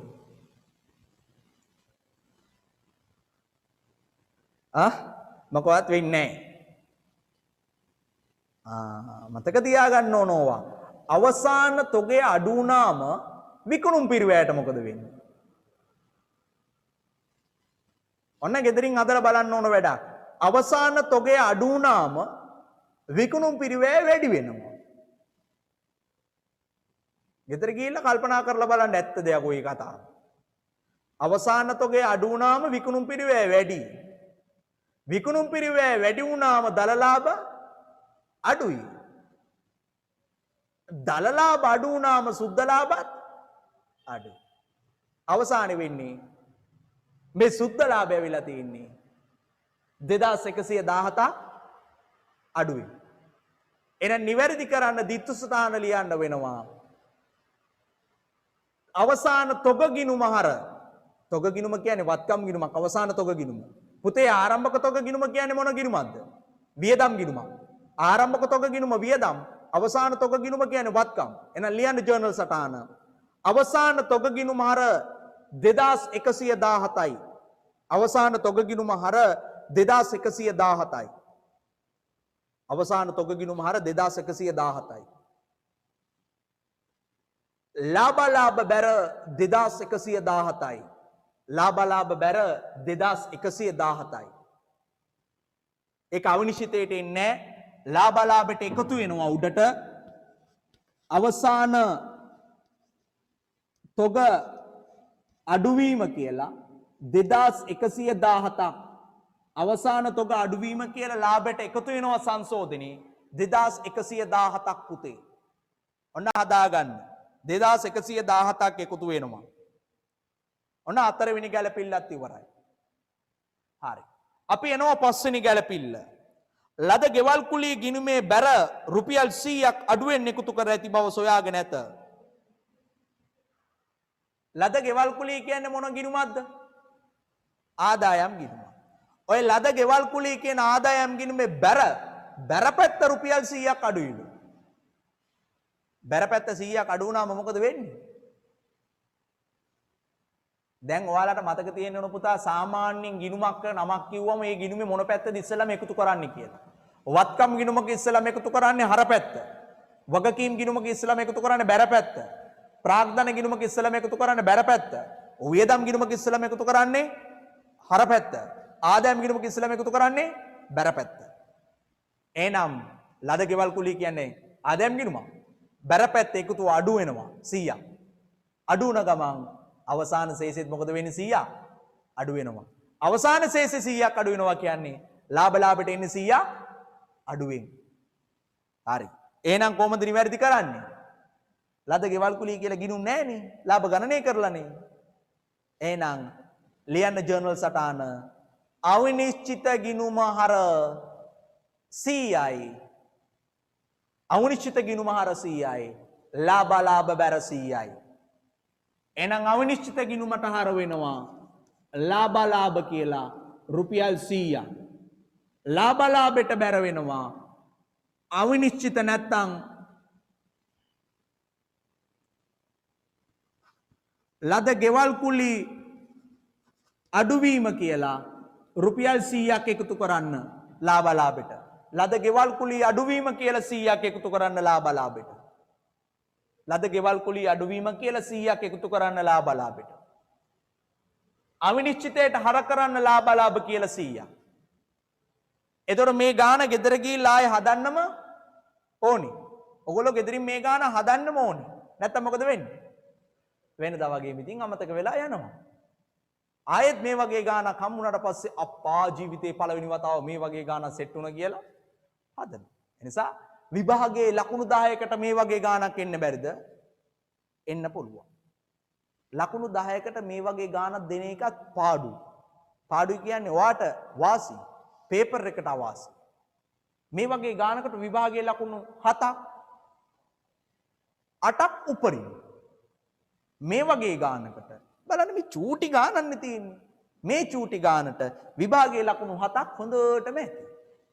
ඔයාලට අනාගතේ මම පේපර් ලියනකොට පෙනේවි මේ වගේ ගණන් තියෙනවා ලකුණු 5යි. සමහරව මගේ මූණු දෙක බලා ලියනවා. මේකට 5යි දෙන්නේ.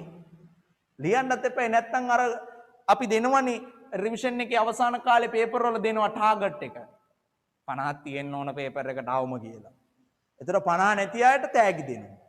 75ට වඩා වැඩියෙන් ගන්න අයටත් තෑගි දෙනවා. හැබැයි ඒ තෑගි විනිවිදයි. පන්ති ඇතුලේ සමසේ භුක්ති විඳිනවා අය තෑගි එක එකට එකක් වෙනස්. ඉතින් ඔයාලා එතකොට ටාගට් කරනවා මම ගන්න 75ට වැඩියෙන් තියෙන තෑග්ගක්ද නැත්නම් 50ට අඩුවෙන් තියෙන තෑග්ගක්ද කියලා. ඒක ඔයාලගේ අතේ තීරණේ තියෙන්නේ. මගේ අතේ තමයි තෑගි දෙන එක පිළිබඳ තීරණේ තියෙන්නේ. අනිවාර්යෙන් තෑගි දෙනවා බය වෙන්න එපා. ඉක්මනටම තෑගි දෙන්න පටන් ගන්න වෙනවා. මොකද ලොකු කාලයක් නැහැ විභාගෙට නිසා. රයිට්. අපි එනවා ඊළඟ ගැලපිල්ලට. අවසාන ගැලපිල්ල වැටුප් ගිණුමේ බැරපැත්ත රුපියල් 100ක් අඩුවෙන් එකතු කර ඇති බව සොයාගෙන ඇත. මේ වැටුප් ගිණුමේ බැරපැත්ත. වැටුප් ගිණුමේ බැරපැත්ත දැන් ඔන්න කලින් එක දන්න මිනිස්සයාට මේක දන්නවද කියලා හොඳටම බලන්න. වැටුප් ගිණුම කියන්නේ මොන ගිණුමක්ද පුතේ? වියදම් ගිණුම. වියදම් ගිණුමක බැරපැත්ත 100ක් අඩු වෙනවා කියන්නේ මොනවා වෙයිද? මතක තියාගන්න මෙහෙම. ගිණුමක සාමාන්‍යයෙන් එකතු කරන පැත්ත. ගිණුමක සාමාන්‍යයෙන් එකතු කරන පැත්ත අඩුවෙන් ආවොත් පාගයේශේෂය අඩු වෙනවා. ගිණුමක සාමාන්‍යයෙන් එකතු කරන පැත්ත වැඩියෙන් ආවොත් පාගයේශේෂය වැඩි වෙනවා. ඒක හොඳට මතක තියාගන්න. ගිණුමක සාමාන්‍යයෙන් එකතු කරන පැත්ත තියෙනවනේ. ඒ පැත්ත එකතුව අඩුවෙන් ආවොත් පාගය මොකද වෙන්නේ? පාගය අඩු වෙනවා පුතා. ඒ වගේම ගිණුමක සාමාන්‍යයෙන් එකතු කරන පැත්ත එකතුව වැඩියෙන් ආවොත් පාගය මොකද වෙන්නේ? වැඩි වෙන්න පටන් ගන්නවා. දැන් අනිත් පැත්ත. ගිණුමක අනෙක් පැත්ත. ඒ කියන්නේ සාමාන්‍ය පැත්ත නෙමෙයි අනෙක් පැත්ත. අනෙක් පැත්තේ එකතුව අඩුවෙන් ආවොත් පාගය වැඩි වෙනවා. අනෙක් පැත්ත එකතුව අඩුවෙන් ආවොත් පාගය වැඩි වෙනවා. දැන් මෙතන වෙලා තියෙන්නේ මොකද්ද? අනෙක් පැත්ත එකතුව අඩුවෙන් ඇවිල්ලා. ඒ කියන්නේ පාගය වැඩි වෙනවා. ගිණුමක අනෙක් පැත්ත එකතුව වැඩියෙන් ආවොත් මොකද වෙන්නේ? පාගය අඩු වෙන්න පටන් ගන්නවා. ඒ නිසා ඔන්න ඔය දෙපැත්ත ගැන හොඳ අවබෝධයක් තියාගෙන ඉන්න. අවබෝධයක් තියාගෙන ඉන්න. අපි සාමාන්‍ය පරිදි පන්ති ඇතුළට එකතු වුණ දවසට මම ඔයාලට මේ සම්බන්ධව හැම සටහනක්ම දෙනවා. තාම අපි මේවා රිවිෂන් එක තුළ මේ වැරදි නිවැරදි කිරීම කතා කරලා නැහැනේ. බැංකු සැසඳුම් කතා කරලා නැහැනේ. අපි තාම රිවිෂන් එක ඇතුලේ කරලා තියෙන්නේ පළවෙනි පාඩමේ අවසාන සමීකරණ හරියට එනකම් කරලා තියෙන්නේ.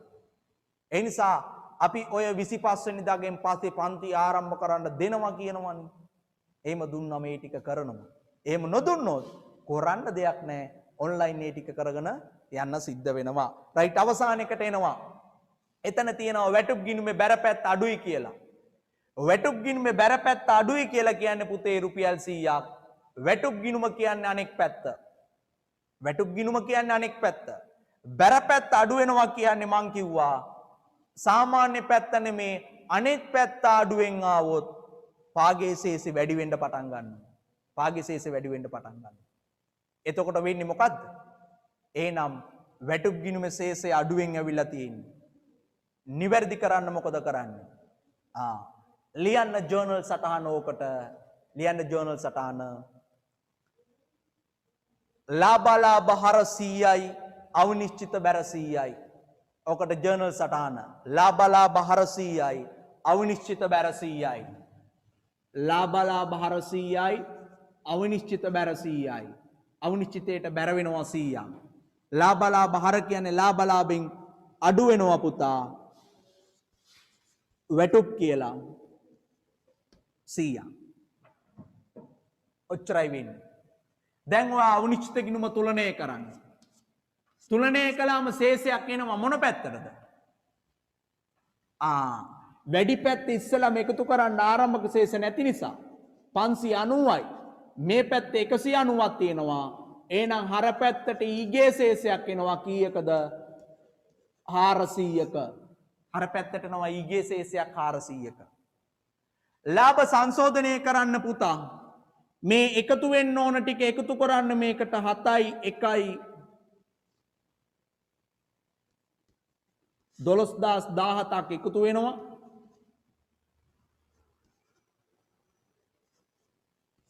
අඩු වෙනවා මේ ටික.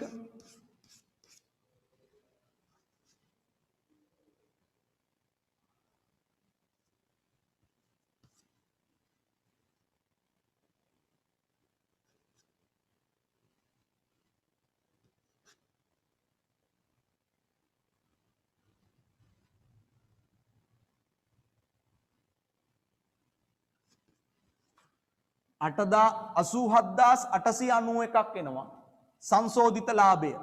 ඒකට අපි කියනවා සංශෝධිත ලාභය. 87,891ක් එනවා සංශෝධිත ලාභය. ලාභෙට කෙටුම්පත් ලාභය 78,260ට එකතු කරන්න ඕන ඒවා ටික එකතු කරලා අඩු කරන්න ඕන ඒවා ටික අඩු කරන්න. එතන එනවා සංශෝධිත ලාභය කීයද කියලා. රයිට්. එහෙනම් අපි අදට උතනින් නතර කරනවා. පේපර් එකේ ඉතුරු ගණන් ටිකක් තියෙනවා ඒ ටික හදන්න. මම හවසට අර බැංකු සැසඳුම් එකේ නිවැරදි කරලා ඒක ඕගොල්ලන්ට දාන්න. ඔන්න ওই වැඩ ටික හදලා ඉවර කරගන්න. එහෙනම් උතනින් නතර කරනවා. ආයෙ අපි හම්බ වෙන්නේ ලබන ඉරිදා. ඔන්න සම්බන්ධ නොවුන අපේ යාළුවන්ට පන්ති හිටපු යාළුවන්ට කියන්න ලබන ඉරිදා උදේ තියරේ යනවා සුපුරුදු පරිදි 8:00 10:00 හවස රිවිෂන් එක යනවා. 2 ඉඳන් 5 වෙනකන් එක යාළුවෝ දැනුවත් කරන්න. රයිට්. එහෙනම් උතනින් නතර කරනවා. හැමෝටම අයබුවන් උසරණයි ජය වේවා.